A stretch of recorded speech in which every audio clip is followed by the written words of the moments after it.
On va se gêner sur Europe 1. Le best-of. Laurent Ruquier et toute sa bande.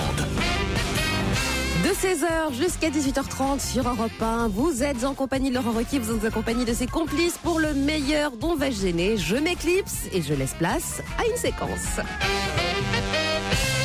C'est en France qu'il y a de plus en plus de navetteurs. Mais qu'est-ce que c'est que les navetteurs? Les navets. Alors c'est des gens c'est ceux qui font le covoiturage. Pardon? Le covoiturage. Non, C'est pas sur les petits. Internet. C'est pas sur C'est Internet. pas les petits gâteaux dont on parlait là, les navettes? Non. On l'a fait. Est-ce que ça a un rapport ils avec le cultivent des navet navets, oui, voilà. Le navet. Non. Navetteur. Oui. Vous n'avez pas tort. Oui, c'est bien, Daniel. Vous pouvez la recoucher. Vous n'avez pas tort. Est-ce que Non, mais ça... Allô, la ferme, il est pas trop tard. et excuse-moi, Daniel, quand tu fais des vannes comme ça, laisse-nous un peu de temps de. Mais moi, je me fais rire, alors moi, Ça j'en a à ris. voir avec l'électronique. Non. Il y a un rapport avec les bateaux quand même ou pas? Non. Avec les navettes, Des navettes, fluviales ou avec des voitures, des. Non. Avec de la nourriture. Non. Ça y est, je sais, je crois que je sais. Ah, la mentaliste. Oui, ça y est, mentaliste.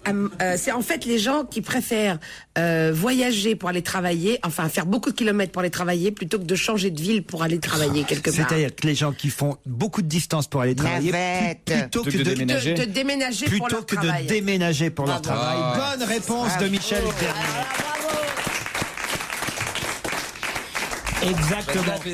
Les Français sont trop casaniers. Contrairement aux Anglo-Saxons, nous sommes difficiles à convaincre pour aller vivre dans une autre région que notre région d'origine, ou alors voire même pire, à l'étranger.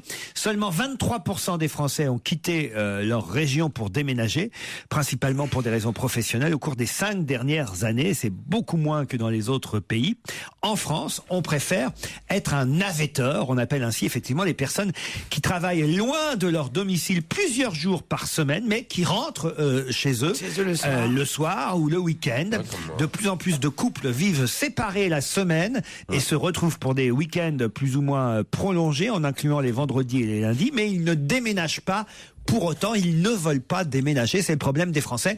Ce sont des navetteurs, voilà, Ouais, Claude. c'est bien. Vous aurez, Mais pourquoi j'aurais dû le trouver. Pourquoi? Parce que c'est logique, c'est Bah oui. bien. Mais vous avez appris un terme au moins. Voilà. Et c'est vrai que c'est une particularité très française. Pourquoi on est si casaniers, les Français, alors? C'est les Ouais, mais il y a des côtés tas de racines, raisons. non? On est un peu... Non, oui, il y a non les enfants, Il y a les potes, écoles, voilà, les Et chiens. parfois, c'est parce qu'il y en a un, il y en a un sur deux. mamies, il y a plein de Enfin, trucs. c'est idiot ce que vous dites, Claude, dans les autres pays aussi. Ah bah il y a ça va, il traite-moi tout de suite de conne.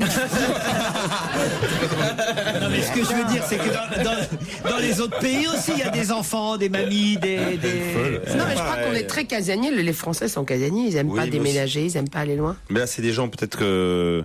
Il y en a un des deux qui travaille dans une autre ville, et l'autre, il garde peut-être son boulot dans la Généralement, ville c'est le mec qui fait les voyages. Ouais, les mecs. Souvent, les femmes, elles restent. C'est pas évident de partir au nid, comme ça. Moi, je Non, quand je ouais. pars en tournée et tout ça. Dormir à l'hôtel, tout ça. Ça, c'est dur. C'est Le dur. nombre de mecs qui achètent des maisons de campagne pour coller leur femme avec leurs gosses et qui prennent des pieds à terre en ville, alors ça va toujours éclater. Dès que j'entends un mec qui dit Pas trop on a loin quitté d'une boîte de nuit, ouais, tu on a sais. quitté alors on a quitté Paris, là on s'est pris un truc un peu loin pour aller avec les mots, mettons on a un jardin. Oh moi j'adore, je rentre le soir, puis au bout de 2-3 ans tu te dis et alors c'est bien ton pied à terre? Ouais bah non j'y suis tout le temps. Ouais, j'ai pris une Non, je petite rentre que le garçonnière à week-end. Paris. Et puis 5-6 Non, ans plus tard c'est bah on n'est plus ensemble.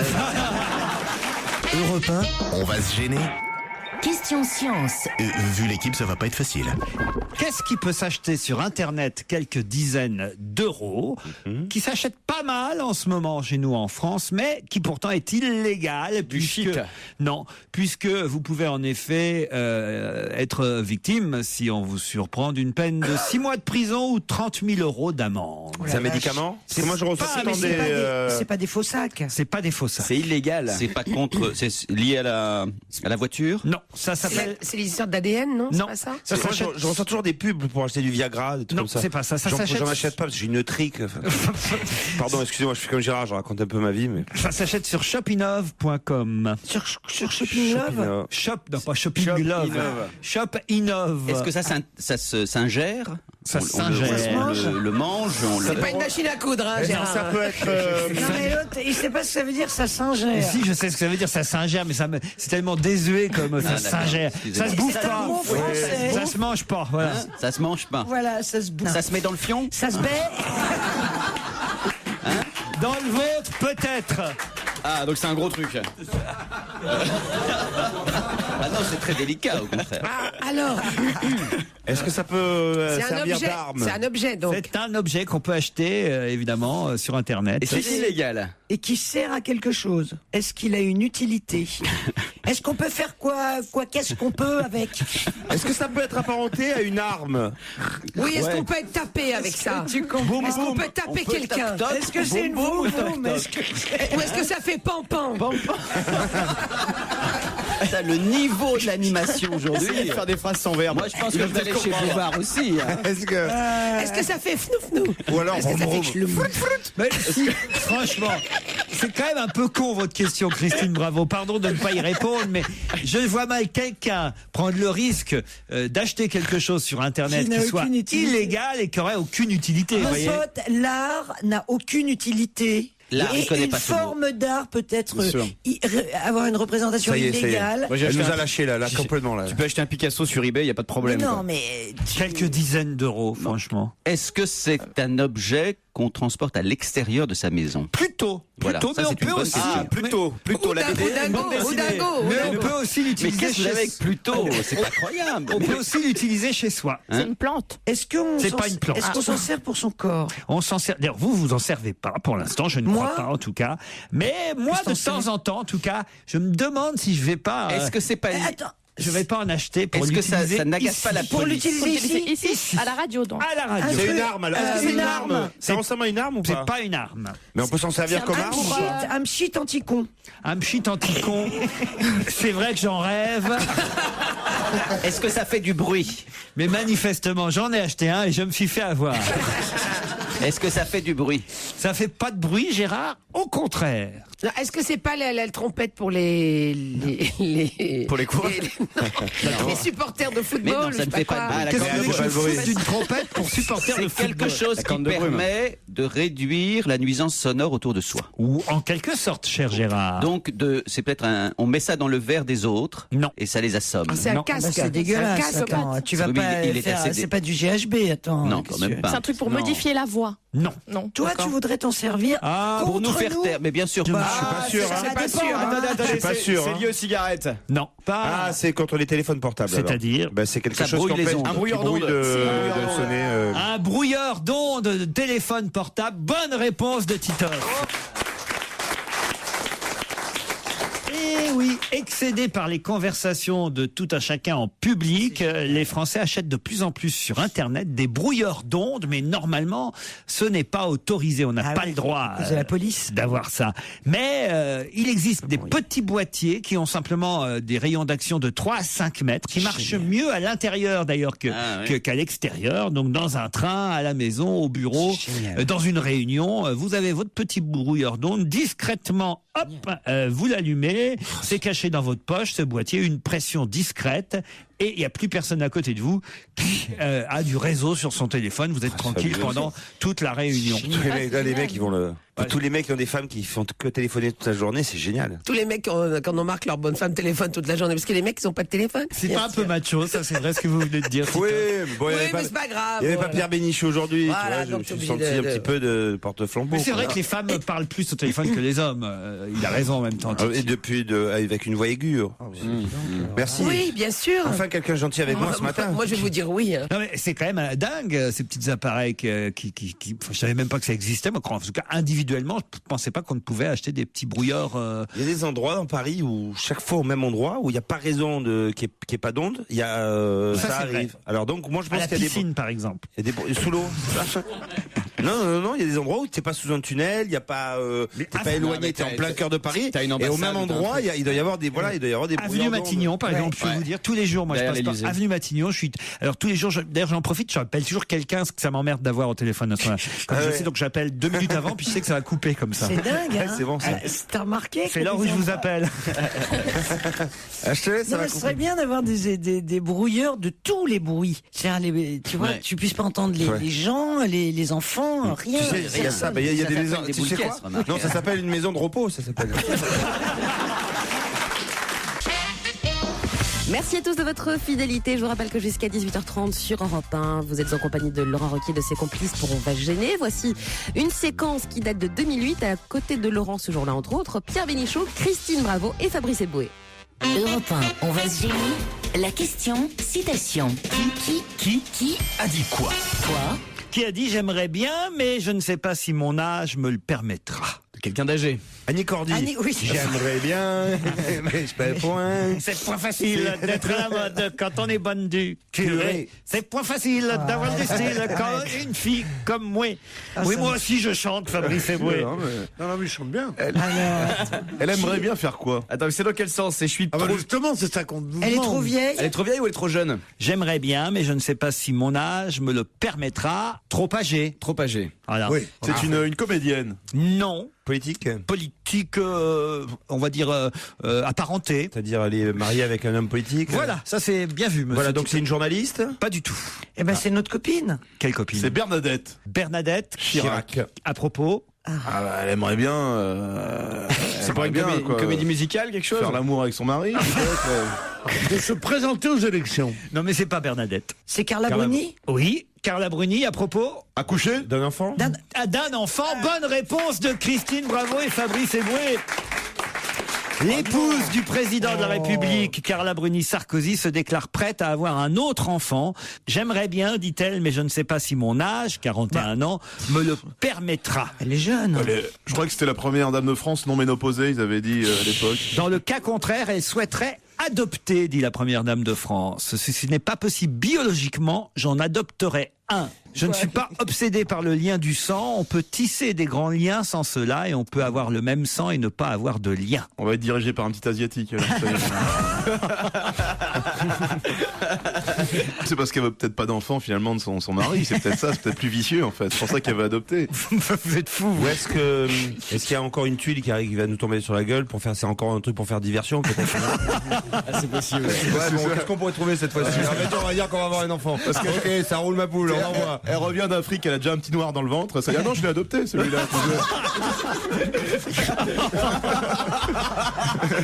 Pierre, laissez pas dire des choses comme ça.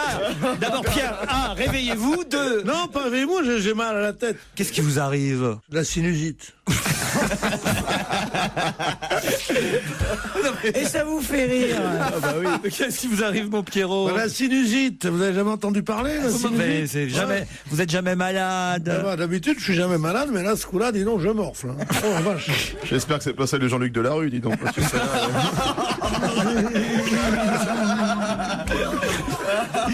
Alors, c'est pas bien de frapper un homme souffrant. Il est drôle, ce CRS africain. Vraiment des plaisanteries de flics, quoi, tu vois. Et comme de la rue, et l'autre, elle est pas ménopausée, tout ça. Mais tu es la honte de cette émission.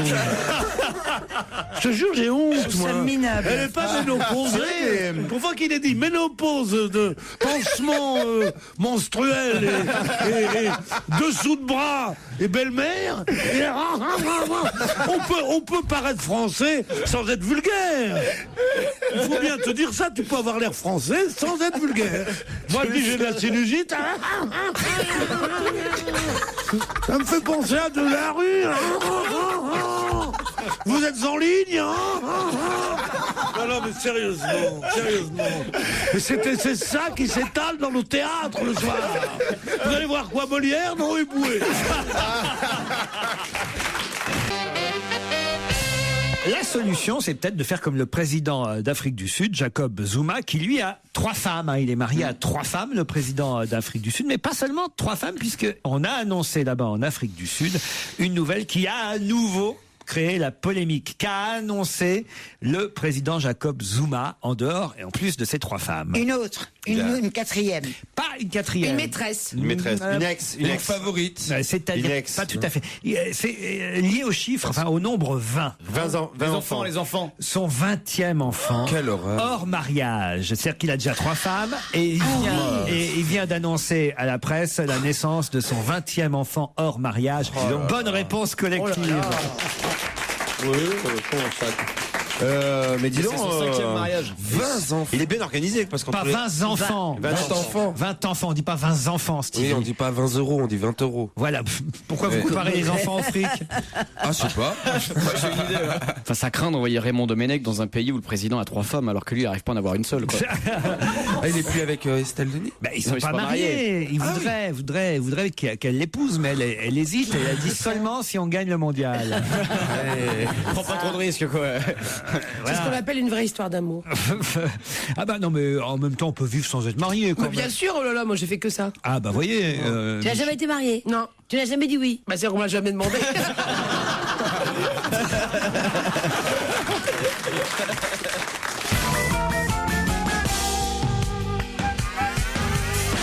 On est bien tous ensemble sur Europe 1 et pour cause. Je vous rappelle que jusqu'à 18h30, vous êtes en compagnie de Laurent Ruquier, vous êtes en compagnie de ses complices. Pourquoi? Pour On va se gêner. Bravo, c'est bien. Europe 1, la question ultra difficile. Même Michalak ne peut pas y répondre. Jérémy ne peut pas y répondre vu qu'il n'est pas là aujourd'hui. Mais alors, c'est vous dire là si j'attends de votre part évidemment un effort pour que vous puissiez tenter de trouver la solution à cette énigme. Et l'énigme, la voici. Le fleuriste de Pont-l'Évêque a un contrat à l'année. Quoi? Ils sentent le fromage. Oh, écoutez, Non, oui, bon. le fleuriste de Pont-l'Évêque a un contrat à l'année depuis 1989. Pour quelle raison? C'est pour les hôtels ou pour les casinos de Deauville? Pardon? Pour les tombes? Pour des établissements de Deauville, les palaces. C'est pour fleurir une tombe. Pour fleurir une tombe. Ah. Quelqu'un qui est mort? Oui, en 89. Sinon, le mec, il est vraiment prévenant, quoi. Depuis 89, oui, puisque... Il est mort en 89. Oui, c'est quelqu'un qui... 1989. Quelqu'un qui est décédé en 1989. Que je connaissais. L'année du bicentenaire. Je pense que vous avez... vous la connaissiez, et peut-être... une femme. Oui, c'est une femme. Et peut-être même vous l'avez croisée, Isabelle. Ah oui. Ah oui, oui. Brune? Brune, plutôt brune, oui. Un peu Ce épaisse. serait-il pas la mère Denis? C'est la mère Denis. Bonne réponse de Jérôme Bonaldi. Mais c'est pas vraiment Pont-l'Évêque, hein. Bah, si, c'est si. pas loin. Ah ben, c'est pas loin, mais Ouais. sauf qu'il n'y a pas C'est de... pour ça que je Bon, pouvais ça pas va, trouver. t'as trouvé, tu vas pas. Mais, non. mais si, mais il n'y a pas de fleuriste là où elle est enterrée, et donc c'est le fleuriste de Pont-l'Évêque qui, C'est à Saint-Hilaire, je crois. qui fleurit la tombe, voilà. Et pourquoi Près je de- l'aurais rencontré, moi? Je sais pas, non, je me disais... Parce qu'elle est formidable, c'est une héroïne, tout le monde la connaît. Tu sais, quand tu fais de la radio, que tu Quand dis... tu faisais la pub pour les trucs pour déboucher les chiottes, et qu'elle faisait la lessive, vous étiez copine, non? Chaque fois qu'elle te disait le débouchotte, la mère de lui c'est pas vrai. Vous n'avez jamais fait de pub pour déboucher les chiottes? Jamais fait de pub. Alors, vous voyez, elle a jamais fait de pub, Monsieur Bénichou. Ah bon? Voilà. Elle a Rendez-nous... une très jolie tombe, à Saint-Hilaire. Parce que vous y êtes allé, vous. Bah oui, j'y vais. Avec Mais un c'est tambour devant. Non. Et un petit compartiment pour mettre l'eau douce, les fleurs, etc. Puis pareil, il y a pas. C'est marqué dessus quand je vous le disais que j'étais lessivé. Puis pareil, qu'il n'y a pas de calcaire, hein. Mais Non, il y c'est a un très sponsorisé joli par dessin. Calgon, il paraît. Pourquoi on en reparle? Parce qu'il y a toute une campagne sur Internet. Rendez-nous merdenis.com. Elle est morte. Oui, mais on la réutilise dans la publicité, hein, c'est bien Ouais, ça. c'est Et- vedette. Et le fleuriste de Pont-l'Évêque, lui, est chargé de fleurir la tombe à l'année. Faut dire que le groupe de chez Vedette, là, ils n'ont aucun contact avec la famille de la mère Denis. Non. Et peut-être qu'ils pourraient regarder les fils Coluche, là, qui ont réclamé du pognon à Lederman. Moi, je serais les enfants ou les petits-enfants de la mère Denis. J'irais voir les gens de chez Vedette. Hein. Ah ouais, de Bah peu ouais, près, ouais. au moins une machine à laver, quoi. Parce que quand même, il y a des sketchs sûrement qui ont dû être enregistrés et tout, qu'ils n'ont pas les droits chez Vedette. Non, ça s'est très bien passé avec l'agence de pub. Mais oui, Il mais dort qui vient sur la le voir monde. dans sa maison de retraite, à côté, là-bas, de Pont-l'Évêque. Ouais, signez là. Il paraît qu'elle n'était pas très bien payée. Ah ben non, Non, c'est non. pas vrai. Non, sans blaguer. Ça s'est bien passé. Mère Denis. Vraiment. Oh non, mais enfin, elle ne va pas être payée des 1000 et des 100 non plus, Bonaldi. Par rapport à ce que Suffisamment. ça a rapporté. D'abord, elle a commencé à 79 ans seulement à faire de la pub, hein, il faut Ah. savoir. Comme quoi, il faut s'accrocher, hein.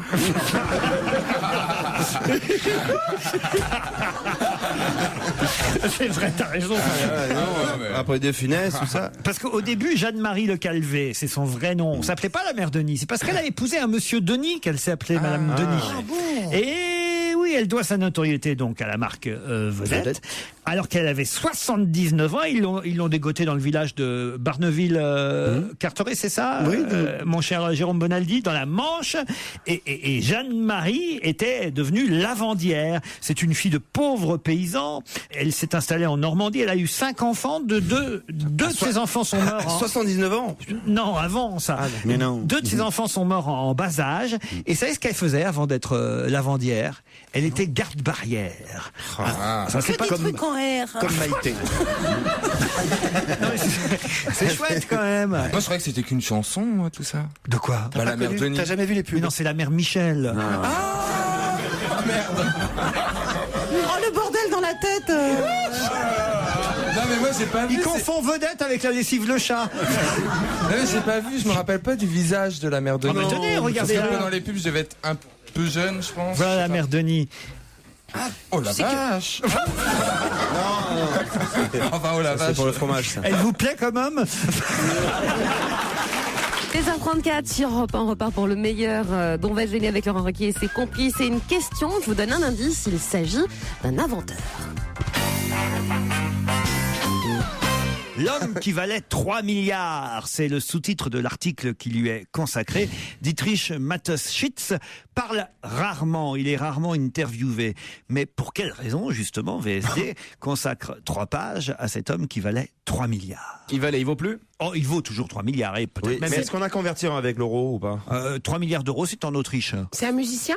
Ce n'est pas un musicien. Un homme d'affaires? C'est un homme d'affaires. Il a fait une escroquerie type Bernard Madoff. Ah non, pas une escroquerie du tout. Il a simplement eu une bonne idée qu'il a commercialisée. Et on lui parle pas. Le problème, c'est qu'on lui parle jamais, c'est ça? Ah ben c'est pas ça, c'est que lui est très discret. Il donne rarement des interviews. Et pourquoi on lui a parlé alors cette fois? Parce que c'est une réussite et qu'il lance en plus une nouvelle formule de son, on va dire de son produit, voilà. On cherche le produit là donc. En quelque sorte. Nous-mêmes, nous l'avons chez nous, ce produit? Ah oui, il vous arrive d'en avoir peut-être à la maison. Ça se mange? Boîte de nuit? C'est lui qui a inventé le Red Bull? Il a inventé le Red Bull, la recette miracle de cet Autrichien, la boisson qui sort en France en version cola désormais. Ça existe depuis les années 80. Il est parti à la conquête du monde. Personne n'y croyait à son Red Bull. Dietrich Mateschitz vaut désormais 3 milliards grâce à sa boisson énergétique. Excellente réponse de Jérémy Michalak. 3 milliards, chiffre d'affaires global, 3,3 milliards d'euros en 2008, en hausse de 7,9%. Plus de 4 milliards de canettes ont été vendues dans le monde contre seulement 1 million il y a 10 ans, un peu plus de 10 ans, en 97. Faut quand même savoir que c'est la 3e boisson, ça j'ignorais quand même, la 3e boisson la plus vendue en Europe, derrière Coca-Cola et Pepsi-Cola. Red Bull. C'est quand même... C'est énorme. Mais il paraît que nous, on a une formule un peu modifiée, non? Non, on n'a plus, on avait, mais on n'a plus. On a Ah plus. bon. Alors c'est grâce au design, évidemment, c'est ce qu'il explique, grâce à la canette, grâce à son contenu, Ouais, qui surtout, n'était ouais. pas gazeux Et puis, au départ et qu'il a rendu gazeux pour que ça fonctionne. Je pense aussi que c'est grâce au Schweppes qui est vraiment dégueulasse et que. Mais c'est des Japonais au fait au départ qui avaient, si je dis pas de bêtises, qui avaient inventé une sorte de Exactement. Red Bull et c'est de ça qui s'est inspiré. C'est un soda, c'est quoi? Il s'est associé avec un japonais pour sortir ce soda énergétique. Énergétique. Une C'est, fine canette bleue et gris au design étudié, la boisson qui donne des ailes. Elle est née en 1984, mais ça a mis beaucoup de temps avant. Mais, on peut, comme avec un soda normal, additionner à quelque chose d'autre. Ah bah ça se boit, Ouais, c'est c'est ce pour qui se ça. boit beaucoup, c'est de la vodka Red Bull. C'est la cocaïne du pauvre, si tu veux. Ça se boit à la paille pareil. À consommer avec énormément de Il modération. paraît qu'il y a une grosse polémique aussi là-dessus. Il paraît qu'il y a des gens qui seraient morts d'overdose de surconsommation de Red Alors Bull. voilà, c'est ce qu'on dit. Oui, parce que les enfants aussi, évidemment, Mais c'est con de la prendre en intraveineuse aussi. Non mais c'est ce que dit l'article, c'est qu'on ne connaît pas effectivement sur la longueur les conséquences d'une consommation excessive de ce genre de boisson qui se marie généralement à un alcool fort. Mais ça fait vraiment de l'effet, quelqu'un l'a pris. Non mais il y a une équivalence en termes de café normalement. Je sais pas s'ils en parlent dans cet article, mais je sais qu'une canette de Red Bull ça correspond à 8 cafés. à 8 je crois. cafés. Ouais. Ah ouais d'affilée. Sauf que ça se boit beaucoup plus facilement que 8 cafés. Quoi. Voilà. Tu Et mélanges sauf avec que de la t'as vodka, des normalement t'es gamins bien. de 9-10 ans qui veulent acheter du Red Bull dans Et les voilà, il y a un grandes surfaces. salopard qui se fait des milliards sur le dos des gamins. Non, c'est pas ça, mais c'est que c'est peut-être pas très très bon, quoi. Alors il va sortir ce même monsieur une eau minérale bio-énergétique. Non, monsieur, on ne prendra pas votre eau minérale. Vous avez eu la santé de nos enfants. Vous voulez quoi aussi? L'Unaqua, ça s'appelle. Et si je vous parle de cette eau minérale Salopard. bio-énergétique, Salopard, va. Reste en Autriche, va. Et tes 3 milliards, ils vont te servir à aller au pharmacien, tiens, salopard. Ordure. Fumier. Ordure. Mais ils savent pas qu'ils ont perdu la guerre ou quoi? Mais c'est marrant parce que j'avais jamais remarqué que Pierre Bénichou, quand tu parles, ça fait vraiment le poivreau au comptoir. J'avais pas remarqué que c'était ça ta tonalité générale. Et alors, et tu m'en remets un petit, et je t'emmerde, Morissette. Mais enfin, moi, je t'ai connu directeur du Nouvel Observateur. Je t'ai connu en haut de l'affiche. C'est pour me mettre à ton niveau. Ben alors maintenant, une question. C'est moi que tu appelles Morissette? Non, je t'imitais. Je t'ai dit que tu pouvais m'appeler Morissette seulement à la maison après 2h du matin. Oui, c'est vrai. Bon, ma boisson minérale. Oui, qu'est-ce qu'elle va Ta faire, boisson celle-là? minérale, garde-la. Luna quoi? C'est une Luna eau- Park. Non, Luna quoi? Luna, c'est une question. Non, oui, justement, va y Il avoir. t'a fallu de Monaco. Ah non. Va y faut avoir d'abord une la question. C'est une eau minérale bio-énergétique. Oui.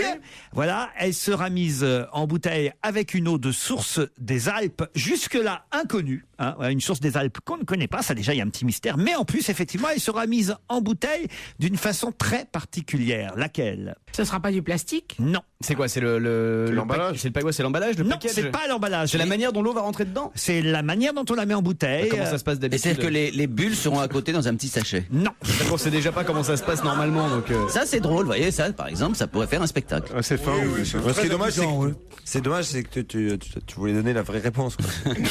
L'Unaqua, une eau minérale bioénergique, figure parmi les nouveautés qui ne sont pas encore commercialisées en France, bioénergétique, pardon.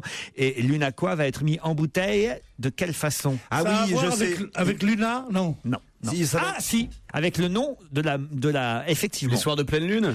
Uniquement mis en bouteille les soirs de pleine lune. Bonne réponse de Jérémy Michalak. C'est rentable ça, ça doit être super rentable comme société. Ça. Bien sûr, on va aller vérifier. Non, mais uniquement les jours de pleine lune quand ça tombe un 28 février. Voilà. Un 29 Et février. alors, elle va faire quoi, cette eau? Le bouche à oreille et les rumeurs vont assurer son succès parce que les gens vont dire dis donc t'as déjà bu de l'eau mise en bouteille un soir de pleine lune. Tu vas avoir les cheveux qui poussent. T'imagines Eboué proposer de boire de l'eau un soir de pleine lune. Ça dépend, il est de quel décan l'inventeur de ça? Non, mais le soir de pleine lune, s'il y a marée. Non mais franchement voilà, c'est pour créer le buzz, c'est un truc qu'on va se voilà qu'on va se Mais ça a transmettre. une incidence, ça a une incidence. Sûrement. Vous transformez en loup à minuit. Ah, tu dis, t'as les cheveux qui poussent, tu peux accoucher plus vite. Ah, vous faites bien le loup, Laurent, j'avais bien je remarqué. fais bien le loup. C'est vrai qu'il fait bien. Refais un peu. Attends, vas-y. L'émission. Ah, là, c'est la louve, là. C'est un vieux loup. Il fait tous les animaux. Maintenant qu'il est à côté de moi, je comprends bien pourquoi on l'a toujours au téléphone et qu'il vient jamais ici. Pourquoi Parce qu'il pue le cigare, c'est insupportable. Non mais ça va pas. D'abord le matin, vous pourriez vous raser avant de dire des insanités. à 8h du Et aller matin, chez le puis le coiffeur, cigare. regardez comment vous êtes. Vraiment, c'est n'importe quoi. Il est très élégant, Paul Vermuse, vraiment. C'est vrai que ça on peut pas le nier. Je Voilà. suis sûr, il a le slip assorti à sa pochette. je suis sûr. Toujours. Bah oui, non, c'est pas ça, partout. c'est que la pochette est un slip. C'est le même, il le remonte jusque là et ça ressort. On peut même dire slip là. Regarde, le beau slip. Tout le sens de la raison. Qu'est-ce qu'il y a? Sa petite chemise à rayures rouges Qu'est-ce qu'elle a? Vous connaissez assortie à sa fraise du nez. Bah, vous êtes habillé là, regardez ce vieux pull de chez Tati payant 12 mensualités. Vous avez le même. C'est mieux d'avoir un pull de chez Tati qu'une veste de chez Tata. Mais pour vous, J'ai surimi le Marcel sous la chemise. Une question, si vous le voulez bien. Une question qui concerne la Direction générale de l'aviation civile qui étudie actuellement quelque chose dont on peut dire que ce serait quand même une nouveauté. Il y en aurait 2 par semaine. Mais 2 quoi par semaine si la Direction générale de l'aviation civile autorise cette nouveauté? Allez Paul, vas-y. 2 interdictions de vol de nuit. Non.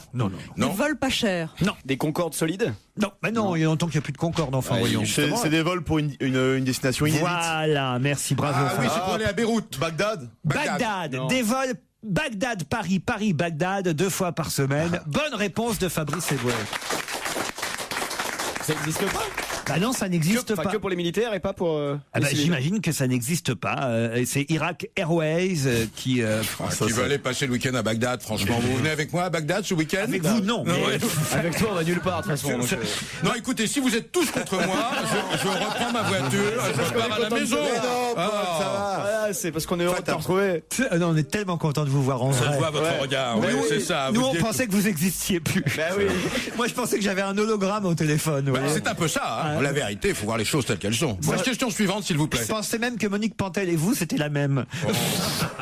Et tu veux dire Sergi Lado alors. Mais la même, mais avec des moustaches. On va poser les questions, lire des insanités. Alors j'ai une autre question, si vous le voulez. Aujourd'hui, au Conseil des ministres, on a parlé d'un cheval. Pour quelle raison a-t-on parlé de ce cheval au Conseil des ministres aujourd'hui? Il appartient à Hervé Morin. Non, pas du tout. Allez, Paul, vas-y. C'était le cheval qui a gagné le Grand Prix ce week-end à Vincennes. À 1 contre 173. Oyonnax, oui. Et pourquoi on en aurait parlé au Conseil des ministres? Parce que si j'avais joué 10 €, j'aurais gagné 17 000 €. Oui, voilà. mais quel rapport avec le Conseil des ministres? Aucun. Absolument aucun. C'est pas ça du tout. Non, on a dû parler de Carla, parce que dans le prix d'Amérique, il y avait un cheval qui s'appelait Carla. C'est pas vrai. Bah oui. Et qui montait Carla? Et non pas Monte Carlo, qui n'a rien à voir. Non, c'était trotteur, le prix d'Amérique, c'était drivé. Ah oui, c'est drivé. Alors qui était dans la petite chaise derrière Carla? Tous ses ex. Remarque qu'il a la taille pour le faire. Alors non, ça n'a aucun rapport avec le cheval Carla. Il y avait vraiment un cheval qui s'appelait Carla. Oui, oui. Ils ont parlé d'un cheval au Conseil des ministres. Oui, ils ont parlé d'un cheval au Conseil des ministres aujourd'hui. Pourquoi? Cheval de Troie, le cheval de Troie. Non, mais c'est un vrai cheval? Non. Parce que Ah oui, c'est un vrai cheval, bien sûr. cheval de course? Non. c'est pas Strauss-Kahn qui est venu tout nu au Conseil des ministres. Non. Il faut revenir au cheval de trait, peut-être. C'est-à-dire en perdition. C'est-à-dire qu'il y en a de moins en moins et c'est quand même une belle bête. Je comprends rien à ça. C'est pas grave, mais je vous ai donné une réponse. Oh, l'amour de la campagne. C'est un cheval. Je vous ai demandé de venir. On ne parle pas assez du cheval Je de vous ai trait. demandé de venir nous dépanner, Paul Vermus. Je vous ai pas demandé de meubler n'importe comment non plus. Mais j'essaye d'être utile. C'est bon. vraiment le Conforama de la radio. Oui, vous êtes après nous dur allons avec moi. parler des abeilles aussi. Je t'avais dit quel cabage serait beaucoup plus drôle. C'est vrai, mais il est reparti avec Fillon, vous savez. Bon, est-ce que c'est un cheval de la garde républicaine? Pardon? Est-ce que c'est un cheval de la garde républicaine? Ah, c'est pas le cheval qui s'était échappé l'année dernière dans Paris et Non, ils l'ont abattu? c'est même un cheval mort dont on a parlé au Conseil des ministres. C'est les chevaux qui ont mangé les algues, vertes là, qui empoisonnent les chevaux sur les Et plages. alors, pourquoi on en a parlé aujourd'hui? Parce qu'il y a un plan écologie, je crois, contre les algues. Excellente réponse de Fabrice Eboué. En effet, le plan du gouvernement contre les algues vertes a été dévoilé au Conseil des ministres, un dispositif qui coûtera 40 millions d'euros à l'État sur 2 années, 2010 et 2011. C'est Madame Chantal Joanneau, qui est très jolie d'ailleurs, la secrétaire d'État en charge de l'écologie, qui a présenté ce plan qui effectivement fait suite à souvenez-vous, à cette histoire de cheval retrouvé mort sur la plage de Saint-Michel-en-Grève dans les Côtes-d'Armor. Tout ça à cause d'un excès de nitrates issus des déjections animales et des engrais azotés répandus sur les terres qui provoquent ensuite des algues vertes sur les plages. Et ce cheval avait respiré un peu trop d'algues vertes et il en était mort. Et si le cheval meurt, vous pensez nous? Non, mais il n'y a pas que le cheval qui est mort. Il y a des paysans qui ont eu des malaises. Bah oui, c'est moins grave que le cheval quand même. Il y a très peu de paysans sur la plage. Enfin, arrêtez de me contredire sur tout ce que je dis, sinon je repars. Voilà. Non, mais là, c'est vrai, Paul. Non, il y a quelqu'un qui avait déblayé, qui avait pas mis le masque, tout ça, et qui s'était retrouvé très mal. Ils sont toxiques. On est d'accord, ça c'est ceux qui travaillent à effectivement enlever les algues vertes qui souffrent de ce problème, mais pas les paysans comme dit Vermus. C'est peut-être un paysan sans emploi qui a une pelle et qui vient enlever les algues, c'est tout. Expliquez-moi, Vermus. Vous n'avez pas réponse à tout, Laurent Ruquier. Vermus, expliquez-moi ce que les paysans cultivent sur la plage. J'aimerais bien savoir. Alors, les algues vertes. Bon. Quand j'ai dit paysan, je voulais dire cultivateur, éleveur d'huîtres et de moules, voilà. Oui, mais sois précis, Paul. Éleveur d'huîtres et de moules. Ah, mais ils vont être contents, tiens. Éleveur d'huîtres et de moules. Qu'est-ce que vous avez? Vous êtes dans votre état normal? Vous des moules, il y a longtemps que vous n'avez pas récolté. C'est la télé d'hier soir qui vous a mis dans cet état? Voilà, vous êtes pas bien, hein? Éleveurs d'huîtres et de moules, ils ont des chiens pour le troupeau ou pas? S'il y en a une qui s'échappe, c'est bon qu'elle rejoigne les autres. Tous les deux, c'était pas bon, hein? Oh là là. Non, enfin, Vermus. Il est en âge, il est en âge. Vermus, des éleveurs d'huîtres. Non, mais tiens, Paul, essuie-toi le front avec ton slip. Avec des huîtres, avec des petites cloches, tu sais. Je suis assez consterné par l'ambiance qui règne dans ce studio. Non, ça va aller mieux si c'est après. du lard ou du Expliquez-moi cochon. comment un agriculteur élève des huîtres d'abord. J'ai fait une légère erreur. Ça s'appelle un ostréiculteur. Au lieu de dire agriculteur, j'aurais dû dire ostréiculteur. Bon, mais je suis un spécialiste des parcs à 8. Je sais comment ça se passe. Ah oui Oui. Je suis un fanatique. Moi, on m'avait dit des 7 à 8, mais des parcs à 8. Des 5 à 7, nuance. Et alors, c'est... Bah, le 5 à 7, c'est bien. Non, mais les parcs à 8, alors? Ah ben les parcs à huîtres, c'est un travail de chien. Hein. Vous savez qu'il y a une vraie crise de l'huître en ce moment. Ah bon, oui. Et qu'on a dû importer des huîtres japonaises parce que nos huîtres mouraient. Vous saviez ça? Quel Il y a plus bourriche, d'huîtres ce plates Vermus. maintenant. La 000, il n'y en a plus. Pourquoi? Parce qu'elle a été empoisonnée à cause des algues. Non, ça c'est faux. L'homme qui se contredit dans la minute. Il est extraordinaire. Olivier de Kersauzon fait son entrée dans le studio. Et Isabelle Margot se précipite dans ses bras. On cherchait Casanova. Casanova est revenu. Ah là, vous vous rendez compte? Mais ça fait une éternité. Vous C'est êtes génial. content? Ah bah ouais. Non, Pierre fait la gueule là, franchement, Pierre fait la gueule. Calme ta joie. Non, Pierre. Elle était pareille quand elle vous a vu dans la rue tout à l'heure, Isabelle. Je vous jure, pareil. Elle a dit oh Pierre, il est revenu. Non, quand même, c'est quand même un peu emmerdant. S'il suffit d'arriver en retard. On a travaillé des années ensemble. Et Ah ça oui, fait des d'accord, années ouais, que je l'ai pas vu. Ah bon, la dernière d'accord, fois, non, mais- c'était, je sais pas, je crois que j'étais toute petite. J'avais des places pour aller voir Maurice Chevalier. Pour dire, Et la première phrase qu'il m'a dite, Olivier, c'est pour ça que ça s'oublie pas, un homme pareil, Oui, un bien poète sûr. pareil. La première phrase qu'il m'a dit, il a dit comment tu t'appelles? Isabelle. Oh. Et tu en veux du bon jus à Pépère? Ça ne s'oublie pas. Ça crée des liens, forcément. Ça peut pas s'oublier. C'est vrai. Ça va, Olivier? c'est vrai. Alors, ça va? Alors, T'as passé un bon week-end? C'est la pénurie d'essence. Qu'est-ce qui vous fait arriver en retard comme ça, monsieur? C'est Air Kersauzon? France. Air France? Ouais, la compagnie qui tire au sort ses heures de vol. Foiré. Ah, C'est ouais. le bagagiste. Non, bah là, vous nous avez manqué. Puis en plus, vous avez loupé l'anniversaire de Stevie. Vous voyez qu'il il a un c'était peu, magnifique. il a un peu pleuré parce qu'il aurait aimé que vous soyez là pour ses 30 ans, vous savez. Ouais. Surtout pour la chenille. Compte pas sur moi pour lui souffler la bougie. Ah, c'est vrai, vous l'aviez. C'est marrant, il sait pas que cette émission, étant donné qu'on fête le retour d'Isabelle, est pas du tout dans le genre souffler la bougie et tout ça. C'est très bucolique, c'est Ah ouais, c'est bah du ouais, ronsard aujourd'hui. Ah ouais, bah si c'est du ronsard, qu'est-ce que tu fais là? On va se gêner sur Europe 1. 16h, 18h30, Laurent Ruquier. Europe 1, on va se gêner. La question, citation. Qui A dit quoi? Quoi? Qui a dit quand le corps reçoit autant de corps étrangers minutieusement collés, c'est très dur à supporter? Brigitte Bardot? Clara Morgan. Alors, c'est le professeur André- pour la grève du poumon, là? Non. Non, c'est un acteur, André Dusselier, pour interpréter le rôle de Staline. Ah, je Oh, crois que la bonne excellente réponse, Dany Lemoine. Bravo, Annie. Ouais, non, mais c'est spectaculaire parce que je sais pas si vous avez vu les photos, mais il est vraiment métamorphosé. Ils ont été obligés de le rajeunir pour jouer Staline.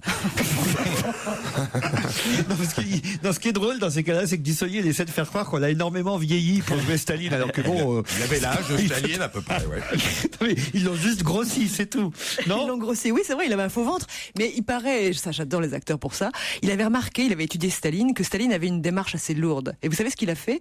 Il est allé, je vais dire chez Decathlon, j'en sais rien, il est allé dans un magasin de sport, il a acheté des haltères pour mettre en bas des jambes, mais pour avoir une démarche plus lourde. Exactement. Voilà. Chaque soir, il mettait 1 heure pour tout enlever, le faux ventre et les haltères, comme on en trouve dans les magasins de sport, qu'il avait mis en bas du pantalon, parce qu'il avait remarqué effectivement cette démarche imposante, lourde de Staline. Qui a vu ce film avec Dussolier? Alors, film de Marc Duguin qui s'appelle Une exécution ordinaire. Pas sommaire, ordinaire. Quand est-ce que vous voulez qu'on aille le voir? On n'est pas invité aux avant-premières. Enfin, Quand même, il y a des projections. il y a Enfin, des- ça, c'est pour les privilégiés. On va au cinéma comme tout le monde. C'est quand même plus agréable d'aller dans une salle où il y a 500 personnes, où on respire le public, non? Non, c'est vrai, ça suffit. c'est vrai que c'est pour ce vachement mieux. privilège. Vous allez dans les salles de cinéma Oui, respirer le oui, public, oui. vous. Je pourrais être invité partout, je le fais pas, c'est tout. Bon, continuez, s'il vous plaît. alors. Vous êtes énervant, vraiment, je savais pas être si énervant. hein. Mais Je préfère le challenge au téléphone. Mais hein. coupez-lui le micro, c'est pas possible. Il croit qu'on est payé au mot. Je crois que quand Bénichou va arriver, il va se taire. Hein, je pense Je que... m'en vais quand il Il arrive. va partir surtout, on va lui dire. C'est bon. Europe 1, on va se gêner. Attention, challenge. Auditeur contre chroniqueur. Annick et Bruno vont vous affronter maintenant les uns et les autres autour de la Mama. Annick, bonjour. Bonjour. Vous habitez Montaulieu. Oui. Montaulieu, c'est où ça? C'est dans l'Aude, c'est Dans- juste à côté de Carcassonne. Près de Carcassonne. Très bien. Voilà. Quel est votre métier, Annick? Ah, écoutez, je pense que je pourrais vous être utile si j'habitais à Paris. Je suis professeur d'anglais. Professeur d'anglais. Tu peux nous dire comment ça va mon cochon en anglais pour faire un téléphone rose anglophone, voir ce que ça fait How are you, Piggy? Toulouse, ça veut dire perdre, mais ça veut dire Oui. aussi la ville d'où nous appelle Bruno. Bonjour Bruno. Bonjour à toute l'équipe. Que faites-vous à Toulouse? Eh bien, depuis 3 mois jour pour jour, je suis à la recherche d'un emploi. Joyeux anniversaire alors. Qu'il est bête. Ça fait plaisir d'y penser, c'est sympa. Un trimestre sans emploi. Alors peut-être, c'est déjà arrivé, hein, des auditeurs ont retrouvé grâce à nous un job. Donc, Bah ouais, ce que j'ai entendu l'autre jour. qu'est-ce que vous faites comme métier? Ben, j'ai un BTS compta et j'ai fait 5 ans d'administratif chez un promoteur immobilier. Aïe. Mais qu'est-ce que vous cherchez comme job? Ah bah ouais. De l'administratif. Ah, un petit message peut-être à faire passer l'un ou l'autre? Ben, moi, je passe le bonjour à toute l'équipe, à toute ma famille s'ils m'écoutent. Et puis voilà, en espérant que je vais retrouver du boulot assez rapidement. Bah, on vous le souhaite en tout cas. Et vous, Annick? Eh bien, moi, pareil, mais moi, j'ai la chance d'avoir du boulot. Donc, c'est très bien. Oh, les nargues. Mauvaise. Attention. Si je vous parle de monsieur Louis Volant. Monsieur Louis Volant a son arrière-petite-fille qui est très célèbre parce que sa petite-fille, ou plutôt son arrière-petite-fille, a obtenu exactement la même chose que lui, monsieur Louis Volant. Louis Volant. Son permis de conduire? Non. C'est bien. Un prix Nobel? Un prix... Pas le prix Nobel. Il faut dire son nom à cette dame. Faut dire son nom ou Serre, ou qui elle est. Serre. Mais vous connaissez son nom, je pense. Elle est très connue? Elle est très très connue dans le monde. Elle est très très connue dans le monde. Actrice? Ce n'est pas une actrice. Sportive? Et l'arrière petite fille de Louis Volant a obtenu hier la même chose que son arrière-grand-père. Ah, donc il faut trouver ce que Louis Volant. Donc ça s'est passé en France? Ça s'est passé en France. D'accord. Il y a un rapport avec son nom, Volant. Non, Ils ont gagné un Est-ce truc? que c'est une distinction de Elle la s'appelle République? Guidon, un truc comme ça. Est-ce qu'elle a eu la Légion d'honneur? La Légion d'honneur. Ah, donc Bah Louis alors ça Volant. y est, j'ai trouvé. Ils ont pas le même nom alors? Non. Bah elle c'est parce que la Légion d'honneur, il y a le J.K. Rowling qui a écrit Harry Potter, donc. Bonne réponse de Jérémy Michalak. Et Louis Volant, c'est son arrière-grand-père. Oh non, c'est moi qui ai trouvé, c'est moi qui... Ah non. Attends, je t'ai la victoire drôlement à Claude aidé. Sarraute quand même. Non, puisqu'elle a donné une partie de la réponse, on va donner la victoire à Claude. Si Bruno monte sur Paris, je lui offre malgré tout pour son anniversaire des places pour mon spectacle. Ah, ça c'est sympa. Ah, Voilà. c'est sympa, merci. Bon, Ah voilà. bon. Et alors, nous, non, à Montpellier, on n'a pas le droit. Bah, toi, t'as un boulot, tu l'as dit fièrement tout à l'heure. Fuck you. Moi, j'ai le temps de monter sur Paris. C'est bien prononcé ça. Hein? Ça on sent que tu le dis bien. Ça. Pardon, excusez-moi. Mais ceci Annick. dit- C'est Fabrice Eboué qui m'entraîne vers des propos orduriers. Mais même Fabrice, c'est un peu. Ça part. Je sais pas si ça part du bonne intention, mais offrir des places à quelqu'un qui habite à Toulouse et qui est au chômage. Eh oui, oui. Sur Paris. Paye le TGV. En tout cas, je voudrais quand même préciser que J.K. Rowling, effectivement, a reçu hier la Légion d'honneur des mains de monsieur Nicolas Sarkozy, et qu'il se trouve que son arrière-grand-père avait lui-même reçu la Légion d'honneur pour ses faits d'armes à Verdun. Il s'appelait Louis Volant, et c'est en 1924 qu'il fut récompensé pour son courage. Elle a un arrière-grand-père français, J.K. Rowling. Voilà, elle était dans les salons de l'Élysée pour recevoir sa décoration. Alors, il y a quand même une phrase de Nicolas Sarkozy assez étonnante à ce propos, c'est le Parisien qui nous le dit. Nicolas Sarkozy a reçu donc l'écrivaine britannique à l'Élysée devant une classe de collégiens de Seine-Maritime, de Bois-Guillaume, qui était invité à participer à cette petite fête, à cette petite sauterie. Et ce que Nicolas Sarkozy a dit est quand même assez dingue, parce qu'il a dit « Avec vous », s'adresse-t-il à J.K. Rowling, « avec vous, la lecture n'est pas une punition, mais une source de plaisir. Oh là là. » Alors, lui dire que la lecture d'Harry Potter, c'est une source de plaisir, très bien, mais dire que la lecture en général soit une punition, c'est quand même pour un président de la République, ça dénote quand même. Avec vous, la lecture n'est pas une punition, mais une source de plaisir. C'est terrible. Ça l'a fait bien. Alors qu'il a dit l'inverse la veille, où il a dit nous sortirons de la crise grâce à la culture. Il a dit un truc comme ça. Ah oui, mais ça, il y croyait pas. Ah oui, d'accord. Allez, on vous applaudit, Annick et Bruno. Merci. Merci à vous et bonne journée. c'était l'anniversaire de mariage, c'était les 2 ans de mariage de Nicolas et Carla. Ils ont soupé aussi très discrètement dans leur maison. Ah, je savais pas ça, racontez-nous alors. Bah, j'ai pas le menu. Ah bah non, mais la première fois que vous avez une info, allez-y alors. Bon, en général, ils vont au Bristol ou ils vont chez Guy Savoy. C'est leur adresse préférée. Et quand ils vont là-bas, difficile d'y aller. Le restaurant est quasiment encerclé par les forces de l'ordre. Là, c'était à la maison. Et je suis prêt à parier qu'il y a eu des truffes. Mais parce que... Non, mais parce que... Pourquoi vous y étiez? J'aurais pu y être, oui. Eh oui, Laurent, oui. Faites-vous une raison, j'aurais pu y être. Je crois qu'ils ont pris un gigot d'huître aussi. Comment vous savez qu'ils étaient chez eux pour leurs 2 ans de mariage? J'ai des tas d'amis qui sont copains, qui travaillent avec les Sarkozy. Donc Monsieur c'est Balkany. Mais arrêtez avec Balkany, il n'y a pas que Patrick Balkany. Vous êtes cité dans son livre, hein, Monsieur Balkany, j'ai vu ça. C'est normal, je suis son ami d'enfance. Il dit qu'il a couché avec toi. Ouais, il dit en fait c'était pas Bardot, c'était Vermus. Je me suis bourré, j'étais bourré. Non, il faut être sérieux. J'étais au collège avec lui pendant 5 ans. Il était plus grand et plus fort que moi. Lorsqu'on m'importunait, ce qui est le cas d'ailleurs ici. C'était un viol, c'est ce que je veux dire.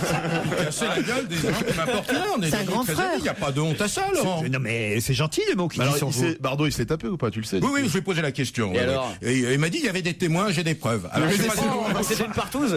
Non. Et puis, sur l'affaire Bardot, c'était dans un parc à huîtres. Sur l'affaire Bardot, il y avait Alain Belon. Sur l'affaire Bardot, je suis obligé de prendre la défense. Si vous étiez pote, il a dû te dire les positions, les trucs qu'il a fait et tout ça. Non, je rentre pas il est dans rentré le dans les détail. détails. Ça va, vas-y. On fait tout ça. Brigitte Bardot était à l'hôtel de ville de Levallois il y a exactement 1 an. Il y avait une petite réception organisée pour la SPA et pour l'aide aux animaux abandonnés. Il protège les huîtres aussi ou pas? Et elle a fait un petit discours et elle a rappelé la love affair qu'elle avait eue avec Patrick Balkany il y a 30 ans. C'est ce qu'il raconte lui dans le livre. Hein. Bon, en tous les cas, moi, il m'a dit qu'il avait conclu. Voilà, c'est tout, il me l'a dit. D'ailleurs, pas plus tard que hier, puisque j'ai déjeuné avec lui hier. Voilà. Putain, vous n'arrêtez pas de déjeuner, vous. J'ai rencontré Jacques Charrier au Flore la semaine dernière. Oui. Il n'a jamais été aussi beau que Jacques Charrier, il faut quand même rappeler, parce que là, Paul, pardon, vous parlez pas à vos lecteurs de François, ils sont pas... Non, là encore... Ils sont un peu plus nombreux à nous écouter. Alors... non, mais c'est vrai, alors, quand même, faut rappeler qui était Jacques Charrier. C'est le premier mari de Brigitte Bardot. Jacques Charrier, ça a été le premier mari de Brigitte Bardot. Ils ont eu un enfant ensemble. D'ailleurs, ce garçon, c'est le seul enfant de Brigitte Bardot. Et pendant très longtemps, on disait que les relations entre Brigitte Bardot et son fils n'étaient pas au beau fixe. Et j'ai vu Jacques Charrier qui s'est refait une vie, qui vit avec une charmante et jeune japonaise qui est photographe. Et ce garçon, je ne sais pas quel âge il a, c'est un playboy. Incroyable. Le temps s'est arrêté sur lui. Il est beau? Ah non, Jacques Charrier, incroyable. Et Jacques Charrier, maintenant, il se consacre exclusivement. Alors maintenant, si vous voulez le savoir, il fait des expositions de peinture. On s'en fout. Ben, je vais vous dire. Je vous le dis, pour une fois, vous apprenez quelque chose. On s'en fout d'autant plus que le plus Charrier, c'est quand même vous ici. Pierre, vous avez fait le plein par sécurité ou pas? Non, parce que je me refuse à ce genre de réflexe. D'abord, je trouve que c'est très égoïste. En plus, j'entends les gens qui disent, si vous faites tous le plein, il se peut qu'il y ait pénurie. C'est comme ce pauvre Madoff. Ah oui. Hein? Il était gentil, Madoff. Oui, oui. Il avait les économies des gens.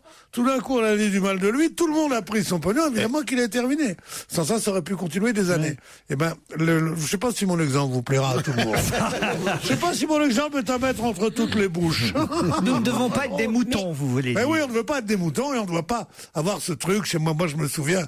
Qu'est-ce qu'on a fait quand en 1968, moi j'ai acheté 2 tonnes de sucre et tout, pour que si les salopards, les rouges, allaient prendre le pouvoir. Non, c'est pas vrai. Justement, c'est tout ce que je détestais quand je voyais tous ces gens qui faisaient des provisions. Faire des provisions, c'est pour moi, c'est ce qu'il y a de pire dans l'esprit des Français.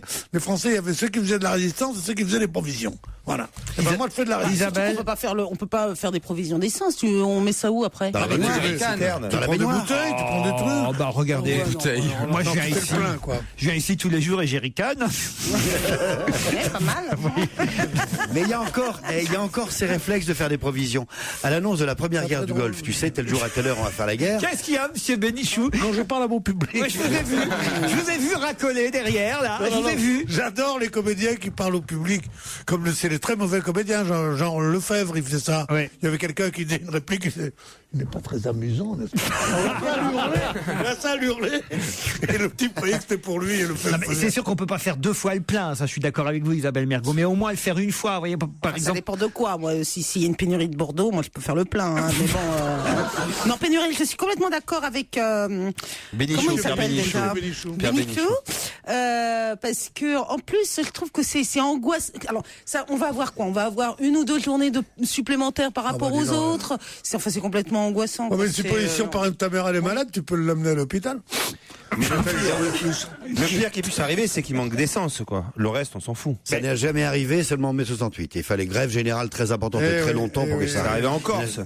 Non, mais c'est pendant les grèves. C'est juste une rupture, une rupture de stock. Enfin voilà. Mais de toute façon, c'est les raffineries et c'est pas les dépôts. Le seul truc qui est embêtant, c'est qu'il faut faire la queue aux pompes. Ouais. Et non pas pour faire une pompe aux queues.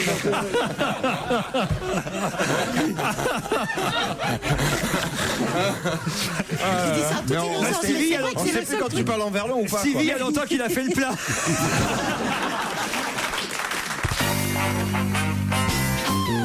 Charlotte Roche va nous parler d'hygrophilie. De quoi s'agit-il?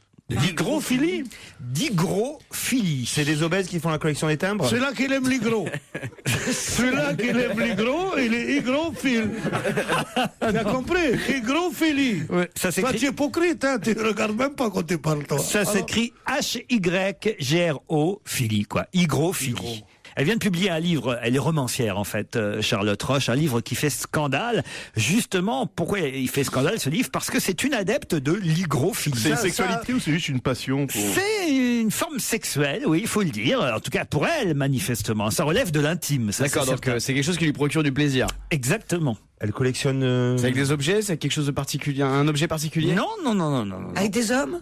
Alors, à la limite, elle n'a pas besoin d'hommes. Elle peut faire ça toute seule? Oui. Toute seule mais sans objet? C'est un rapport avec l'onanisme? Non. Oh, dis donc, tu connais des mots, toi. Oui, j'en place un. Tout le monde croit qu'il branle rien, mais non. Donc une sexualité que tu dis discutable, enfin sexualité, scandaleuse. c'est pas forcément sexuel, c'est un goût prononcé pour quelque chose, voilà. Pour la nourriture? Non. La nourriture. Elle mangerait pas son. Elle avale quelque chose? Oui, elle aime. Elle donne à manger? Non. Ah non, j'espère que c'est. Elle fait pas des trucs avec des concombres, des choses comme ça? Non. C'est avec des animaux? C'est pas avec des animaux. Est-ce que c'est quelque chose avec le rapport avec le corps, quoi? Oui, exactement, avec le corps. Mais elle récupère des trucs. La sueur? Entre autres. Les liquides, les sécrétions? Toutes les sécrétions corporelles. Bonne réponse de Christine, bravo. Mais qu'est-ce qu'elle en fait? Je l'ai bien aidé. Je l'ai un peu aidé quand même, non? Son ouvrage s'appelle Zones humides, publié aux éditions Annabé. Ça s'est vendu à 1 million d'exemplaires en Allemagne. Le livre arrive chez nous en France. 27 pays ont traduit le livre de Charlotte Roche, qui a choqué une partie des Allemands, mais en même temps enthousiasmé d'autres, puisque quand même ils ont été 1 million à acheter son livre. Alors effectivement, elle avoue dans ce livre son attraction pour les sécrétions corporelles. C'est sous forme de roman, évidemment, mais tout ce qui concerne effectivement les odeurs, la sueur, les croûtes, les points noirs, le vomi, génial, la semence séchée. Avec un filet d'huile d'olive, c'est pas mal. C'est légèrement relevé. Et elle dit qu'elle n'hésite pas, par exemple, à s'appliquer derrière l'oreille comme un parfum les sécrétions les plus... Je connais cette fille. Elle a de la merde. Vous connaissez cette fille? Non, j'avais lu un truc sur elle. Effectivement, elle séduit les hommes en mettant des sécrétions vaginales derrière ses oreilles. Elle dit les hommes adorent ça. Et en fait, c'est l'histoire d'une lycéenne qui a 18 ans, qui est hospitalisée pour des hémorroïdes. C'est pas mauvais non plus, mais qu'est-ce que c'est que ce bouquin? Il faut trouver l'amateur. Bien sûr. C'est sûr, si elle a été chercher des bouts de merde à la fourchette, ça finit par faire des... Voilà, mais ça raconte ça, l'hospitalisation d'une lycéenne qui s'appelle Hélène, hospitalisée pour des hémorroïdes. Et le livre qui s'appelle Zones humides s'embourbe dans un dégagement naïf sur la souffrance des enfants de divorcés, en fait. Quand même, ça va beaucoup plus loin que l'hygrophilie. Voilà. C'est assez fou, hein, quand même. Un tabac, je vous dis, en Allemagne. L'Allemagne a bombardé Charlotte Roche, icône d'un féminisme pop. Voilà. Mais il y avait aussi, comment elle s'appelle, la sœur de Lio, Elena Noguera. Je sais qu'avec Philippe Catherine, tout ça, ils avaient des délires aussi un peu comme ça. Ah oui, c'est vrai, ils ont leur petite merde en peau. Voilà, c'est très joli. Puis aussi pareil, aussi les sécrétions, les trucs. Ouais. Jusqu'où ça va aller, ça? On va parler du dîner de Christine. Quel Mets-toi un doigt dans le bouton de la bouche. Allez, vas-y, tiens-lui le front. Faudra lécher les aisselles de Daniel après dans le public. L'auteur en question refuse qu'on la confonde avec son personnage.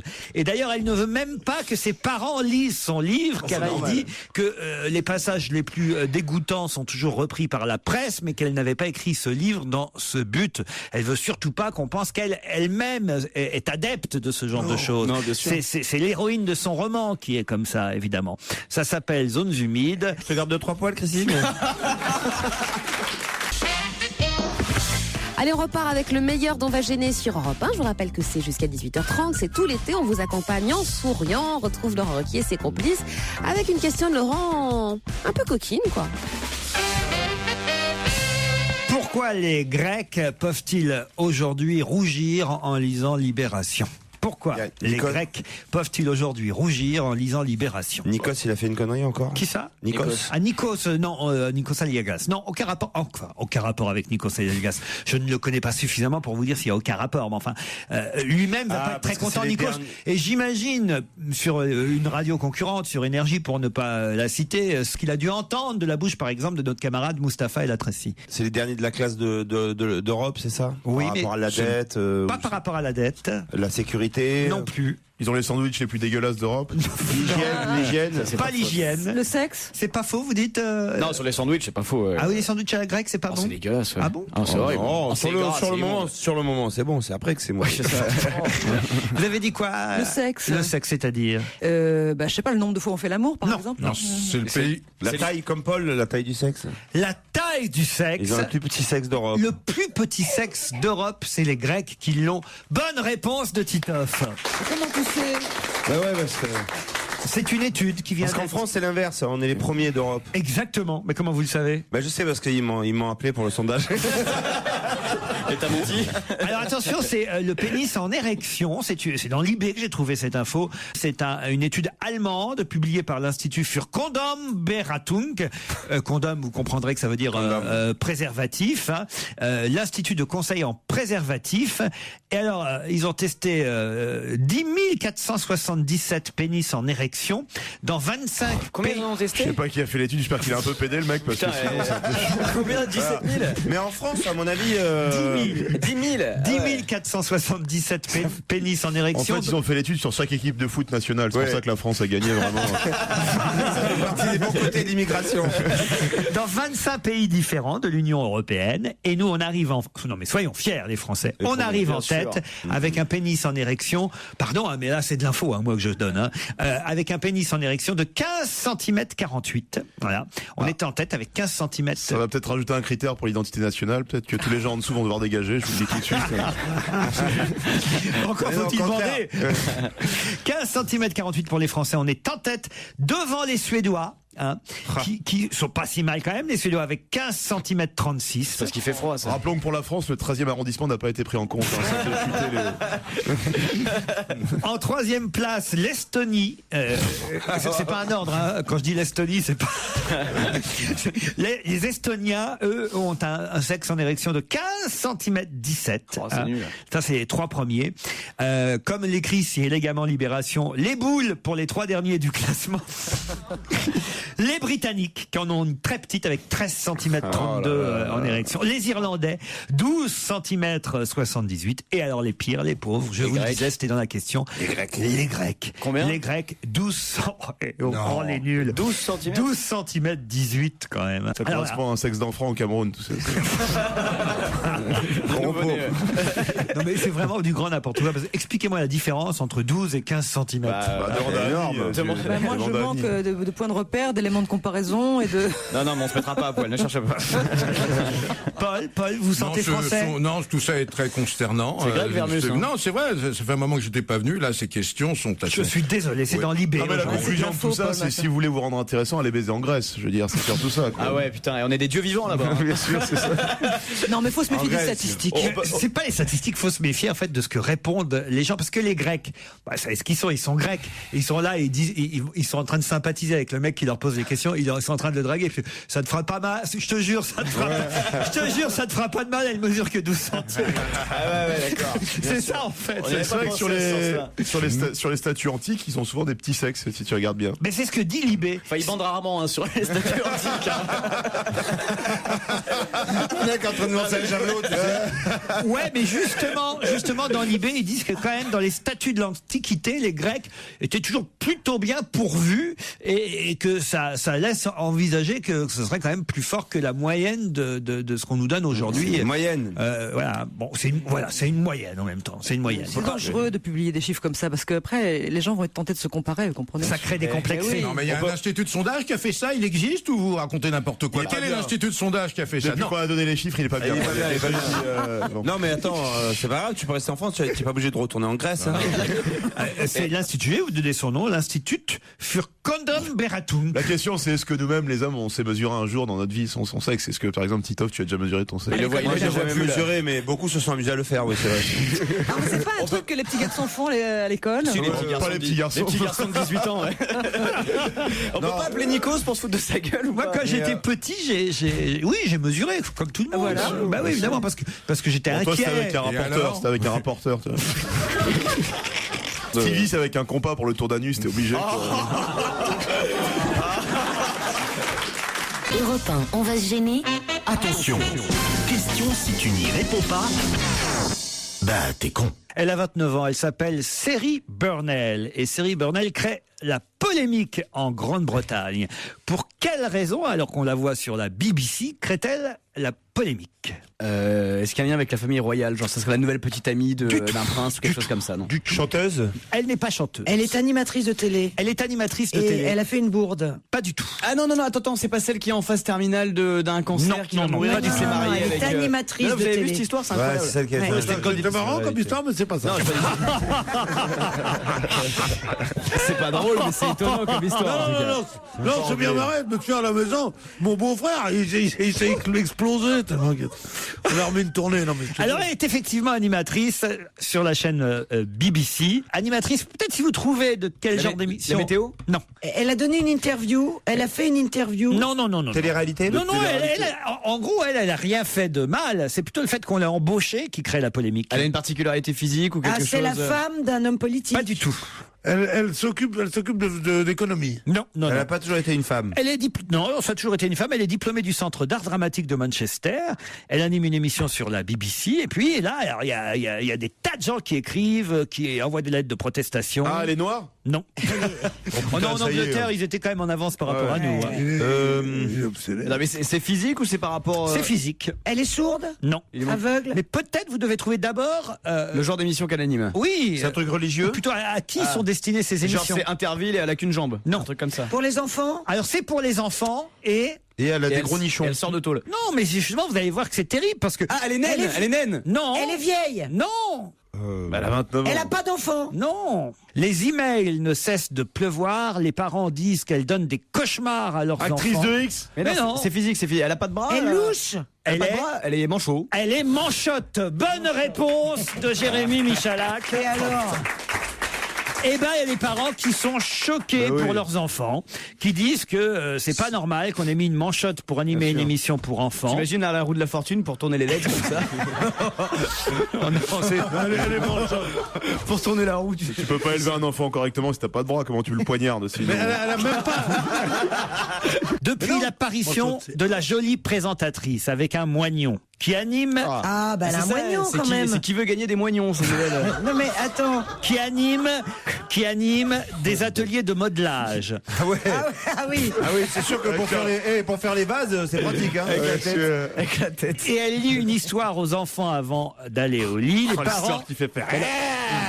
Les parents britanniques, pas tous, mais certains parents écrivent à la chaîne BBC en disant qu'elle donne des cauchemars à leurs enfants et surtout qu'elle oblige les parents à répondre à des questions embarrassantes sur les handicapés. La jeune femme a pourtant été choisie par 1000 autres candidates, non pas parce qu'elle n'avait pas de main, mais parce qu'elle était la meilleure d'après la direction de la BBC. Aujourd'hui, les enfants, nous allons apprendre à compter sur les doigts. Attends, je comprends pas. Quelle horreur. Mais j'aurais pas dû poser cette question. Elle leur lit des histoires. Non, mais est-ce qu'elle a les deux Capitaine mains Crochet, des trucs. Elle a deux Mais moignons c'est ou pas un ça, seul? la question c'est pas ça, c'est qui tourne la page quoi. Non, mais elle a deux moignons ou un seul? C'est ça qu'il faut savoir. Elle est venue au monde, la pauvre. Non mais franchement, c'est terrible. En Moi, tout je cas, trouve c'est ça sûr qu'elle peut pas- scandaleux que les parents écrivent. Franchement, alors là, pour le coup, là, on rigole parce qu'on aime l'humour cynique, l'humour noir Bien et tout sûr. ça. Mais je trouve ça scandaleux que les parents écrivent à une chaîne pour qu'ils virent cette jeune femme qui apparemment fait bien son métier, qui est très jolie en plus apparemment. Elle est venue au monde sans son avant-bras droit. Elle a porté une prothèse jusqu'à l'âge de 9 ans, puis elle a décidé de l'abandonner. Elle dit, je savais que j'allais provoquer des controverses, mais je ne m'attendais pas à ce genre de chaos. Même la télévision américaine l'a appelée pour parler de cette affaire. C'est une polémique qui montre aux gens que les attitudes anti-handicapés existent encore. Voilà. Et cette jeune femme ne pensait pas que ça allait créer moi, une moi, telle je veux polémique. bien tout ça. Oui. Mais quel besoin a-t-elle de montrer son moignon à la télévision? Je la plains, je l'admire, puisque malgré son handicap, elle a pu faire une carrière, mais quel besoin elle a de montrer son moignon? Est-ce qu'elle le montre? Si elle avait un bras comme ça, un peu comme un comique très connu, qui a un bras inutilisable, et qui n'est pas sans arrêt à dire comme ça, non? Il est comme ça. Elle aurait fait son truc normal. Quand elle montre son moignon, elle fait du prosélytisme pro-handicapé. Eh bien, il y a des gens qui peuvent dire, eh ben nous on veut pas. On veut pas que nos gosses voient ça. Voilà. Mais un moignon, tu peux pas le mettre dans ta poche, il est trop court. Donc Mais un moignon, tu peux mettre. Non, mais ça dépend, on sait pas comment, effectivement, il faut Ça des dépend de la précisions. pochette là qu'il y a dans la veste. Ouais. Sinon c'est un jean taille Tu peux très haute. t'habiller. Il y a des marques, hein. Mais tu peux très bien mettre un truc qui. Pierre, je ne vous suis absolument pas sur ce Moi, je terrain-là. peux absolument tailleur sûr. Coco Chanel. On n'a pas à montrer son moignon. Alors ça veut dire quoi? Ça veut dire qu'un mec il sera en fauteuil roulant. Tu, il faudra qu'il le cache. mais tu le recouvres ton moignon. Elle le montre. Non, si elle le montre, c'est qu'elle prend un risque pour affirmer. Au Rwanda, il y avait eu un présentateur avec des mains et ça avait fait scandale aussi. Oh non. Oh non. Oh non, Fabrice. Vous savez qu'on va tous aller en enfer quand même. Pierre Bénichou le premier, parce que Pierre, je comprends pas votre attitude, ça c'est rétrograde. Oui, peut-être, mais je m'en fous, moi, d'être rétrograde. Les choses ont changé, mais on va pas. Si les choses ont changé, c'est qu'on s'en fout que quelqu'un n'ait qu'un bras. S'il a du talent, on s'en fout de tout, mais on n'a pas. Elle explique, cette jeune femme, justement, elle dit la bataille contre le racisme a été gagnée à la télévision anglaise il y a déjà quelques années grâce à des présentateurs de couleur. On avait de l'avance sur d'autres pays européens en Angleterre. Elle a raison. Elle dit, maintenant la bataille, c'est pour l'intégration des handicapés qui ne fait que commencer. Pour moi, dit-elle, mon handicap n'est pas une souffrance. Si je pouvais changer quelque chose, c'est ma couleur de cheveux que je changerais. J'aurais voulu naître blonde, dit-elle. Et elle explique que grâce à elle, les parents vont pouvoir aborder avec leurs enfants justement le problème du handicap et la perception et l'intégration des handicapés. Donc c'est une militante. Donc en tant que militante, il est normal. Il est normal qu'elle provoque des réactions. Ouais, d'accord. Voilà. Ça se passe de l'autre côté de la Manche, hein, en même temps. C'est pas encore chez nous, Pierre. Si elle anime bien l'émission pour les enfants. Non, elle a juste un problème, c'est au moment du au revoir. C'est quand elle dit à demain, ça marche pas du tout, quoi.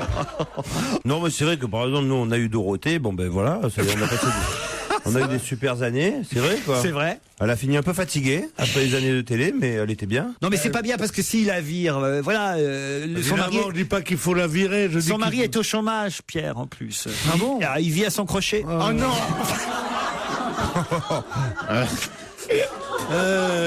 Alors lui dit gagne un peu plus d'argent, elle dit j'ai pas 3 mains. Hein.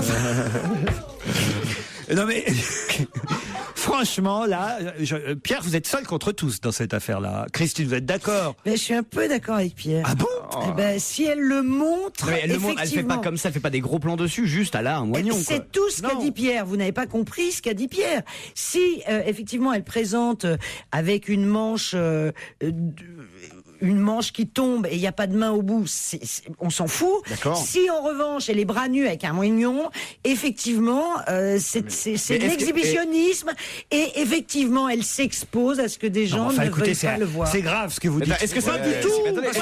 Pas du tout. Je vais vous dire, sur toutes les chaînes de télé, on montre des séries, des dessins animés aux enfants dans lesquels on s'entretue, on se coupe la tête, il y a de la violence, ça tire l'arigot, il y a du sexe, ça baise, ça. Et alors? alors il y a une pauvre Bien fille sûr. qui vient animer des émissions, il lui manque un bras, et vous gueulez, mais enfin, je rêve. C'est comme si. Je rêve. Qui vient animer une émission Je rêve, ouais. Non, mais après, il y a un côté aussi à la télé. Quelle mauvaise foi. Et regardez la spontanéité du public qui m'encourage. Christine, arrête, c'est pas, Mais faut pas dire ça. quelle Quand on mauvaise voit, c'est foi. comme si t'obligeais Franck Ribéry à jouer avec une cagoule, c'est n'importe quoi. Exact, Mais oui. il a raison. Mais là, mais sinon, t'as un mec qui vient présenter une émission au fauteuil roulant, tu mets quoi? Tu lui mets une cape pour pas qu'on voit son handicap? mais- Non, Non, mais il y en a pas, il y en a pas. Bah si, c'est Ça la même n'a chose. rien à Mais voir. c'est exactement pareil. Ceux qui sont de mon avis, C'est la même dites chose. ouais. Et on est bien tous ensemble jusqu'à 18h30. Je vous rappelle que vous êtes toujours en compagnie de Laurent Ruquier pour le meilleur dont va gêner, une séquence qui date de 2008 avec à ses côtés ce jour-là, entre autres, Pierre Bénichou, Michel Bernier et Christine Bravo. Europe 1, on va se gêner. La question sport. Qui fait suer. C'est un Britannique qui vient de remporter la 7e Coupe du Monde organisée à Paris. Et je dois dire que les Français n'ont pas de quoi être fiers. Quelle Coupe du Monde? Alors donc c'est une discipline dans laquelle les Français excellent Oui. d'habitude. La Et cuisine. L'escrime. Pas l'escrime. La cuisine. La cuisine, pas tout à fait. Pas la pétanque. Bah alors c'est presque la Ah, la cuisine. C'est pâtisserie, culinaire. pâtisserie. C'est culinaire, le mot est un peu fort. Ça se mange, mais c'est pas un truc dégueulasse. Non, c'est très propre. C'est la boulangerie. Les Le sandwichs. Les sandwichs. La Coupe du Monde du sandwich. Bonne réponse de Fabrice Eboué. Effectivement, un cuisinier britannique a remporté Ah non, hier c'est la normal. 7e Coupe du Monde du sandwich. Pourquoi c'est normal? Parce que les anglo-saxons font des sandwichs extraordinaires. Et Bien sûr. justement. D'ailleurs, ça vient de chez eux, le sandwich. Ben bien sûr. Une C'est leur demi-baguette. sandwich qui a... Tu croyais que sandwich c'était un mot français? Tu savais que c'était leur sandwich. Non, mais la baguette, c'est français. Il jouait aux cartes. Voilà. Et on lui a dit à table, il a dit non, j'ai pas le temps, le jeu de cartes me fascine trop. Alors son valet de chambre me dit, est-ce que je peux vous mettre une tranche de roast beef entre 2 tranches de pain? Il a dit oui, et il ne sait plus, il en a pris tous les jours, et Lord Sandwich, et depuis ça s'appelait Voilà. deux tranches de pain avec quelque chose au milieu, ça s'appelle un sandwich. Tu savais pas ça? Bah, je viens d'apprendre grâce à vous quelque chose. Voilà, on relève l'émission, là. Bon, en tout cas, c'était à l'occasion, je l'ai déjà dit hier, à l'occasion du Salon européen du sandwich qui avait cette Coupe du Monde organisée à Paris, la 7e Coupe du Monde du sandwich. Et effectivement, c'est un Britannique qui l'a remporté en proposant une demi-baguette garnie de roast beef, de céleri rémoulade et de quelques feuilles de salade, ainsi que d'un peu de confit d'ail surmonté d'échalotes frites. Mais bien sûr, je dis toujours. Mais allez, puisque les gens qui habitent à Paris, allez chez Mark et Spencer, c'est en face des Galeries Lafayette. Ça n'existe plus depuis à peu près 10 ans. Ouais, ça doit faire Parce ça. que c'est remplacé par Galerie Lafayette Maison maintenant. C'est vrai. Ça a été une faillite retentissante. Ils ont tous en effet. fermé en France, Il y a 10 ans. ouais. Il y avait des tout petits sandwichs merveilleux. Ouais. Des trucs qu'on ne voyait que chez Fortune and Mason, tu vois. Ah et oui. qui étaient là-bas. Chez Harrods. C'était l'époque, t'étais encore jeune fille. Mais oui, oh là là, ça fait 10 ans que je suis pas allée. Quelle est la ville la plus vide du monde, d'après une nouvelle enquête publiée par le magazine Forbes? Yamoussoukro en Côte d'Ivoire. Non, quelle est la ville la plus vide du monde, d'après le magazine Alors, Forbes? c'est dans un désert? C'est dans un désert. Le Nevada? Est-ce que c'est aux États-Unis? C'est aux États-Unis. C'est pas dans le Nevada? Si. C'est pas Las Vegas, mais... C'est Las Vegas. Bonne réponse de Christine Bravo. Ah bah oui, le Nevada, c'est la capitale. Ouais, du d'accord, Nevada. mais. Mais c'est quoi? C'est la crise, tout le monde s'est barré, plus C'est personne n'a la joué? crise. Il n'y a plus personne à Las Vegas. Au mois de janvier, 30 000 réservations d'hôtels ont été annulées. Las Vegas vide, et c'est qu'il y a un classement annuel dans le magazine Forbes des villes les plus vides du monde. Détroit, ville industrielle sinistrée du Michigan, était jusque-là première dans ce classement, et c'est désormais Las Vegas qui arrive en tête parce que plus personne ne va dans cette ville pour dépenser son fric inutilement. Jusque-là, les 140 000 chambres des hôtels de Las Vegas étaient toujours occupées. C'est fini. Il n'y a plus personne. Il n'y aurait plus personne. Je vais mettre ça au conditionnel parce que, à mon avis, il y a un peu de monde quand même. L'étoile en berne de Las Vegas fait fuir les Américains. Qu'est-ce qui vous fait rire, Christine? Non, je me marre parce que effectivement c'est une ville, c'est un champignon dans le désert, Las Vegas. Donc c'est pas étonnant que tout le monde se barre quand il n'y a plus de fric, quoi. Ça Ah ouais, n'existe pas. C'est une ville virtuelle. Ah oui, ils jouent beaucoup là-bas, non? Mais les alentours de Las Vegas sont magnifiques, cela dit, tout ce qui est le désert autour, tout ça. Moi, j'ai eu l'occasion de faire un safari, c'est très beau, quoi. T'as fait un safari, toi. Non, tu pouvais, j'ai tué 2 renards et 3 peaux rouges, on s'est régalé. Vous avez eu un correspondant quand vous étiez petit, vous? Oui, j'ai eu une correspondante anglaise. Ah putain. Elle était sur des muettes. Non, elle était. Ça, c'est génial. Ça. Elle parlait très bien. Et vous êtes allé chez elle et Non, mais elle est venue chez moi. Ah oui. Et alors, après, elle m'a pas invité chez elle. Non, c'est pas vrai. C'est vrai. Ça, c'est dégueulasse. Ça, c'est quand elles ont pas ce Mais qu'elles c'est veulent. toujours, il faut toujours y aller en premier. Non, mais ils avaient pas. Je l'ai déjà raconté, je crois. Non, moi, j'ai jamais entendu. Oh, non, Charlotte non plus. Hein. Non, mais on connaît pas. Ils avaient pas prévenu quand ils ont débarqué. Les Anglais. Les Anglais. Il faut, mais en même temps, ils sont assez réguliers. C'est tous les 28 jours, généralement. C'était en 6e, je crois me souvenir, c'était en 6e. J'étais en 6e, voilà. J'avais une correspondante à Southampton, puisque c'est la ville juste de l'autre côté de l'eau. Et alors, on s'écrivait. Moi, j'essayais d'écrire en anglais. Elle écrivait en français. Petit courrier une fois par mois. Puis, un beau jour, on sonne à la porte au 5e étage de notre HLM, rue Paul-Louis Courrier, au Havre. Reprenez les mouchoirs. Mais tu vois, genre un samedi matin, ça devait être un samedi matin à 8h, tu vois, personne n'était réveillé. Et tout à coup, la famille Ruquier entend sonner. Et là, on sonne, il faut voir Raymond arriver avec ses bigoudis, sa Charlotte, sa robe de chambre, Roger avec son Marcel, moi avec mon petit pyjama avec Titi. Et ils dormaient à 3, tes parents? Avec Titi et Gros Minet. Non. Je vais avoir une image. Et là, on ouvre la porte, et là, mais comme les British dans un livre. Une roquemoute. Le type avec un chapeau melon et le parapluie, tu vois. Et une tasse de thé à la main. My doctor, there we go. My doctor. Ça, vous l'avez fait fort. My doctor, alors là, formidable. My doctor and my son. Alors, ma mère dit on n'a pas besoin de docteur, bon. Mais qu'est-ce que ça veut dire? On est tous en bonne santé. Et alors là, c'était la merde. On boit jamais de thé. Même moi, je sais toujours pas faire de thé. C'est très compliqué, ça. Non, ma mère avait jamais fait de thé. On buvait que du café ou du cidre à la maison. J'aime bien la petite anglaise de 11 ans qui est repartie alcoolique, bourrée au cidre tous les matins. Bon, on les a sortis quand même sur le balcon. C'est génial. Mais c'est un cauchemar que tu racontes. C'est pire que les ch'tis. Et elle est restée ou pas? Ah ouais. Mais c'est la vérité. Non, mais Christine, tu découvres, la vie de Laurent jusqu'à l'âge de 32 ans était un cauchemar. C'est depuis quelques années que c'est à peu près viable. Ah non, depuis quelques années, c'est encore pire à cause de vous, vous voulez que je vous dise. C'est encore pire. Et comment elle s'appelait cette petite anglaise? Oh, ça, je me souviens pas. Elle était bien? J'ai oublié son nom. Après, elle a été Premier ministre. Bon. Mais est-ce qu'elle est restée, est-ce qu'elle a dormi chez toi? Ah non, ça, ils sont très vite partis. Ça, je veux dire. C'est-à-dire que ils ont vu le pyjama, ils ont fait demi-tour. Ils ont eu un choc. Ces mecs, ils habitaient dans une super baraque à Southampton. Ils avaient des boules chez Raymond et Roger au Havre. Et ils boivent du cidre à 8h15. Avec son Titi sur le truc. Ah, Titi et Rominet, je sais. Et mon père quand même leur avait montré que de l'autre côté de l'eau, partant clair, on pouvait voir Honfleur. La mer. Non, de côté de la Seine, on pouvait voir Honfleur. Ah, pardon. Quand même. Parce que du haut du balcon. Ils sont repartis avec des sacrées informations. Hein. Du haut du balcon, si on se mettait sur un petit tabouret sur le balcon. Ouais. Ils auraient pas pris. Et le père, il a dit, tu vois, c'est ça des Français. Allez, on rentre à la maison. Vous avez une vue, quand même. Oh putain, ils auraient préféré être un Honfleur, à mon avis, non. Mais bon, mais en même temps, on prévient aussi. Ah, mais bien sûr. S'ils avaient prévenu, on aurait déménagé. Ils auraient pu envoyer un télégramme. Ils ont peut-être écrit, vous receviez le courrier ou pas là où vous étiez? Il y avait le téléphone? Est-ce que ta mère, elle s'achetait des bas? Des bas? Est-ce qu'elle accrochait sur les murs les couvercles des boîtes de bas qui ressemblent. Tu sais, il y avait des Renoirs dessinés, des Degas, et donc les gens qui n'avaient pas beaucoup de blé. Non, j'ai jamais fait ça. Ah bon. Ma mère, ses bas, elle les mettait. Et elle mettait les boîtes aussi pour faire des économies. Si vous me demandez si j'ai connu des bas, je peux vous dire oui aujourd'hui.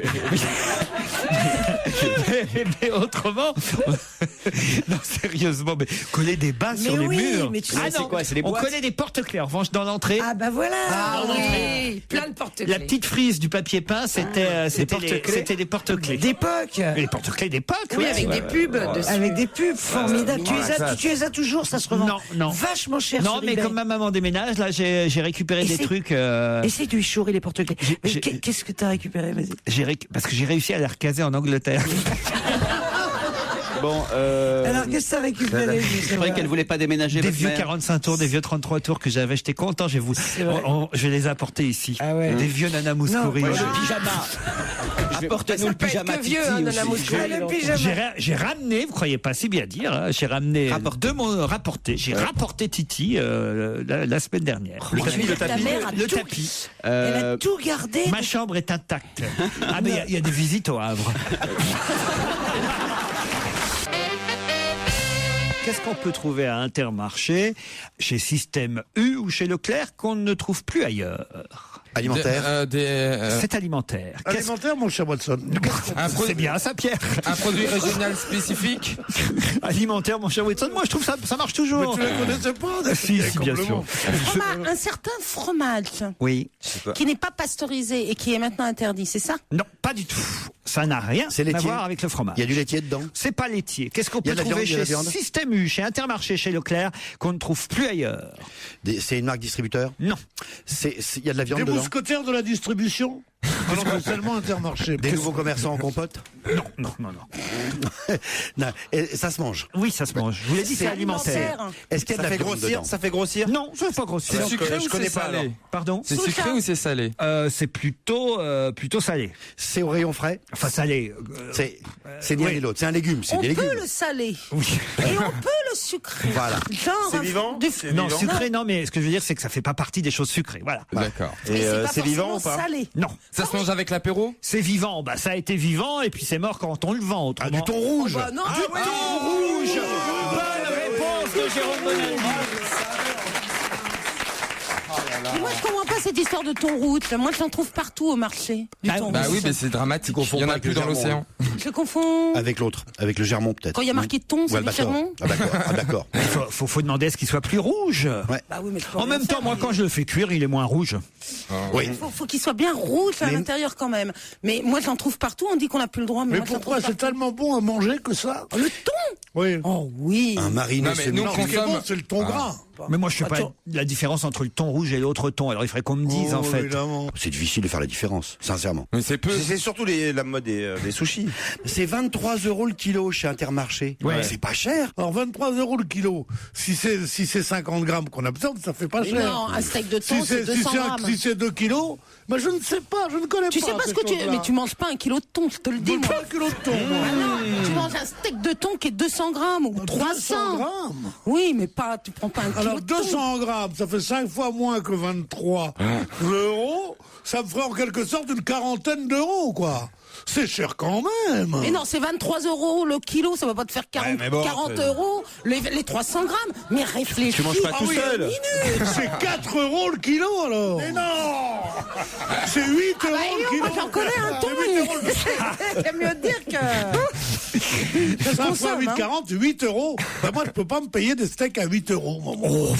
Regardez-moi le malheureux Pierre Bénichou. Moi, je peux pas. Tour de Ah taille, ouais. hein. Je peux pas parce Il mange- qu'après il ça- mange que du après ça, féculent. les domestiques en veulent et ils multiplient par 12. Écoutez, Pierre, vous gagnez bien votre vie. On gagne bien ma vie quand je travaillais dans d'autres stations de Je vous radio. vois chez Julien Courbet et tout. Vous y allez pas gratuitement. Si, je vais uniquement pour élever mon âme et mon niveau intellectuel. Non, mais que tu c'est fais très chez bien. Courbet, que Qu'est-ce que j'avais je fais vu chez Courbet? Oui. Eh ben, je touche le. Ah bon, c'est Touche le ton. Mais non, je vais chez Courbet parce que c'est un exercice qu'on fait avec mon ami Bellemare sur la langue française. Ah, voilà. Et nous sommes deux intellectuels bien connus, enfin 3 avec Lévi-Strauss, mais il est mort. Bellemare, Lévi-Strauss et moi, et on donne des, par exemple, on te dit pénurie. C'est corse, tu dis non, tu dis par exemple beau, c'est féminin, tu dis non, c'est masculin, tu comprends? Ah ouais, c'est drôlement intellectuel. Ah, c'est vachement. venir ou pas? J'ai jamais vu, je vais regarder maintenant. Ah, bah oui. Ça passe quand?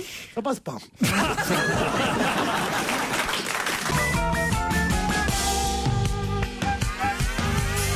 Et on est bien tous ensemble sur Europe 1 avec le meilleur d'On va gêner. Voici une séquence qui date de février dernier. On retrouve Laurent Ruquier avec ses complices, entre autres ce jour-là, Michel Bernier et Christine Bravo. Moi, plus d'une heure de TGV avec vous, c'est pas possible. Ouais, donc. Vous avez déjà pris le Paris-Strasbourg en TGV? Pour moi, c'est non, je me gratte. Oh là là là Puis là. alors, ce que j'aime, c'est sa finesse d'esprit. Ah oui, Son élégance naturelle. Je peux dire que j'ai été à bonne école. C'est une petite chanson alsacienne. Non mais c'est un mélange de Bénichou et de Claude Sarraute, ça devient Ruquier. Ah ouais, mais ça me permet d'être drôle, parce que si j'étais un mélange de Miller et Bravo, on n'irait pas loin. Hein. De temps en temps, on me demande dans les interviews de parler de vous, je vais dire ça. Interview, vous savez pas? Mais qui? Ah ouais. Et nous, au téléccâble, télésatellite. Tu sais, on est vraiment des cons parce qu'on cherche des trucs simples à dire quand on nous demande. Trouver un défaut à Laurent Ruquier. Alors on se dit, on va pas dire les vrais et tout. Mais on dit des trucs, il parle pas bien anglais. Oui, exactement. Moi, j'ai cherché un défaut. Il parle pas bien anglais. On est sympa. On cherche des trucs sympas. Il y a un journal qui m'appelle. Il me dit, il balance toujours balancer contre lui. Ah oui, je vais pas me gêner. Il parle pas très bien anglais. Alors je pourrais raconter sur vous. Et puis il sait pas faire le thé. Oui. Et moi je dis, il a des grosses joues. Mais tu as des petits trucs. Des petits trucs sympas. Des petits trucs. Ça va, vous n'avez pas une liste plus longue encore, des fois. Il est sorti. On n'ose pas les dire. Et Ceausescu, là, maintenant, c'est nous. Tyran, c'est un tyran autoritaire. Ceausescu, ça suit. Qui vous supporte depuis 20 ans, surtout. Qui vous supporte depuis 20 ans. Vous avez fait Je ne sais pas si les auditeurs se rendent compte du calvaire. D'ailleurs, le métro fille du calvaire, si un jour, ça va changer de nom. Si un jour, ça pouvait changer de nom. Si un jour, pouvait y avoir une plaque. Ici a vécu Laurent Ruquier qui a supporté Christine Bravo pendant 20 ans. Mais c'est qui la fille du calvaire? C'est moi la fille du calvaire. C'est moi la fille du calvaire. Vous appelez comme ça. Le seul mec capable de supporter Christine Bravo, Gérard Miller et Pierre Bénichou réunis. Et l'autre qui arrive en retard, le Titoff. Je suis plus jamais en retard. Ah ouais, en 2010, je suis plus arrivé en retard. Le petit sus là-bas de... Ça c'est vrai, Et je mérite pas une médaille. Et je mérite pas une médaille. Ouais, bon, on viendra pisser sur la plaque. Hein. Franchement. Et il a raison, je suis d'accord avec Gérard. C'est que depuis qu'il est arrivé, vous ne dites jamais rien parce que sur Michel, Michel, elle est parfaite. Voilà. Michel, c'est la bonne camarade. Michel, elle m'emmerde pas. Elle a des gros seins. Elle a des gros seins, Michel. Michel, elle est toujours de bonne humeur. Elle comprend quand il faut y aller, faut y aller. Michel, on a beau faire 5 minutes sur l'Allemagne, et ben à un moment donné, elle dit il faut trouver. Et ben elle l'a trouvé le truc sur la Angela Merkel qu'il fallait. C'est pas comme l'autre qui a. Michel Bernier, elle est solidaire. Michel Bernier. La place de l'Étoile. C'est pour moi. Michel Bernier, c'est une sainte, Michel. Tu sais, ce que j'adore, c'est que... tu sais où tu vas te la mettre, Michel. Et ça va te faire un drôle d'effet, Laurent. Michel Bernier, je t'épouse, Michel Bernier. Ah oui, enfin quelqu'un qui me demande en mariage. Ça y est, Michel, je ne te l'ai jamais dit. En fait, voilà. C'est comme Joujou, d'ailleurs. Joujou, c'est pareil. Ah, quand même, je le disais. Allez, Joujou, j'aime bien tous les deux en robe de mariée. La petite Charlotte. Et en fait, il a réfléchi. Mais il a raison, Gérard. Avant que Charlotte arrive, tout allait bien, quoi. Non, mais ce que j'aime bien, c'est que la petite Charlotte, lui, vient dans cette émission. Tu verras, c'est une bande de... Cette salope de Suisse. Qui a dit ça? Europe 1, on va se gêner. Do, ré, mi, fa, si. Do, ré, mi, fa, si. Liado. Bonjour Serge. Bonjour. Dis-moi, il y a une ambiance électrique chez vous. Il était Joel, toi aussi. Il était là. Elle nous fait chier. Le connard de Perpignan, là. Avec son accent de Avec merde. ses moustaches, là. L'assurance Tourix de mes deux, là. Allez, Serge, à demain. Franchement. Assurance Faire un Tourix, dossier de Denise D'abord, il y en Glaser. a 3 là-bas. Il y a Georges Frêche, Louis Nicolin et Serge Liado. C'est te dire. Hein. Oh là, dans l'héros. Assurance Touriste, lui, au moins, il est invité au banquet. On se fait un petit poète-poète? Tu poète, non, mais j'ai quand même pensé à toi, tu vois. Justement, parce que Titoff a déclaré qu'il connaissait Chopin, qu'il aimait les musiques de Chopin. Oui, Nocturne de Chopin. Voilà, des nocturnes, des études, des préludes. Ben voilà, c'est un quiz qui devrait, en premier lieu, te ravir. Alors, ce sont quand même des adaptations en variété de musique classique. Chopin est majoritaire. Et qu'est-ce qu'il faut trouver? Il y a 10 interprètes à deviner. C'est assez facile.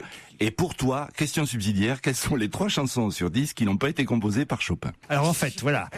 Je sais pas si vous avez bien tout compris de ce que vient d'expliquer Serge. Non, mais même lui, je crois, on va juste vérifier si Christine a bien compris. Alors allez-y, Christine. Eh bien, il faut retrouver les interprètes de chansons inspirées de l'œuvre de Chopin. Et parmi toute cette liste, il y a 3 chansons qui n'ont pas été inspirées par Chopin. Alors en fait, il faut trouver 10 noms de chanteurs et 3 noms de compositeurs autres que Chopin. On est bien d'accord?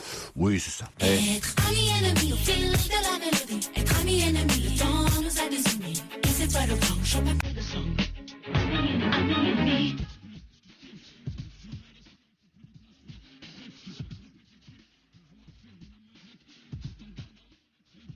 C'est fou, mais c'est comme ça.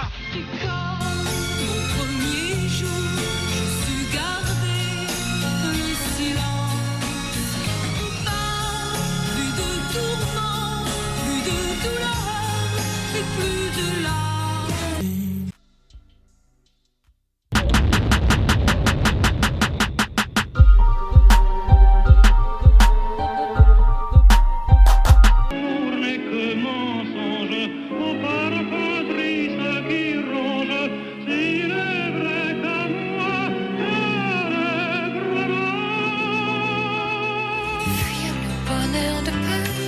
Sauve ce Dieu qu'il y a over the rainbow, toujours plus haut le soleil above, radieux. Un jour viendra où mon ciel se découvrira.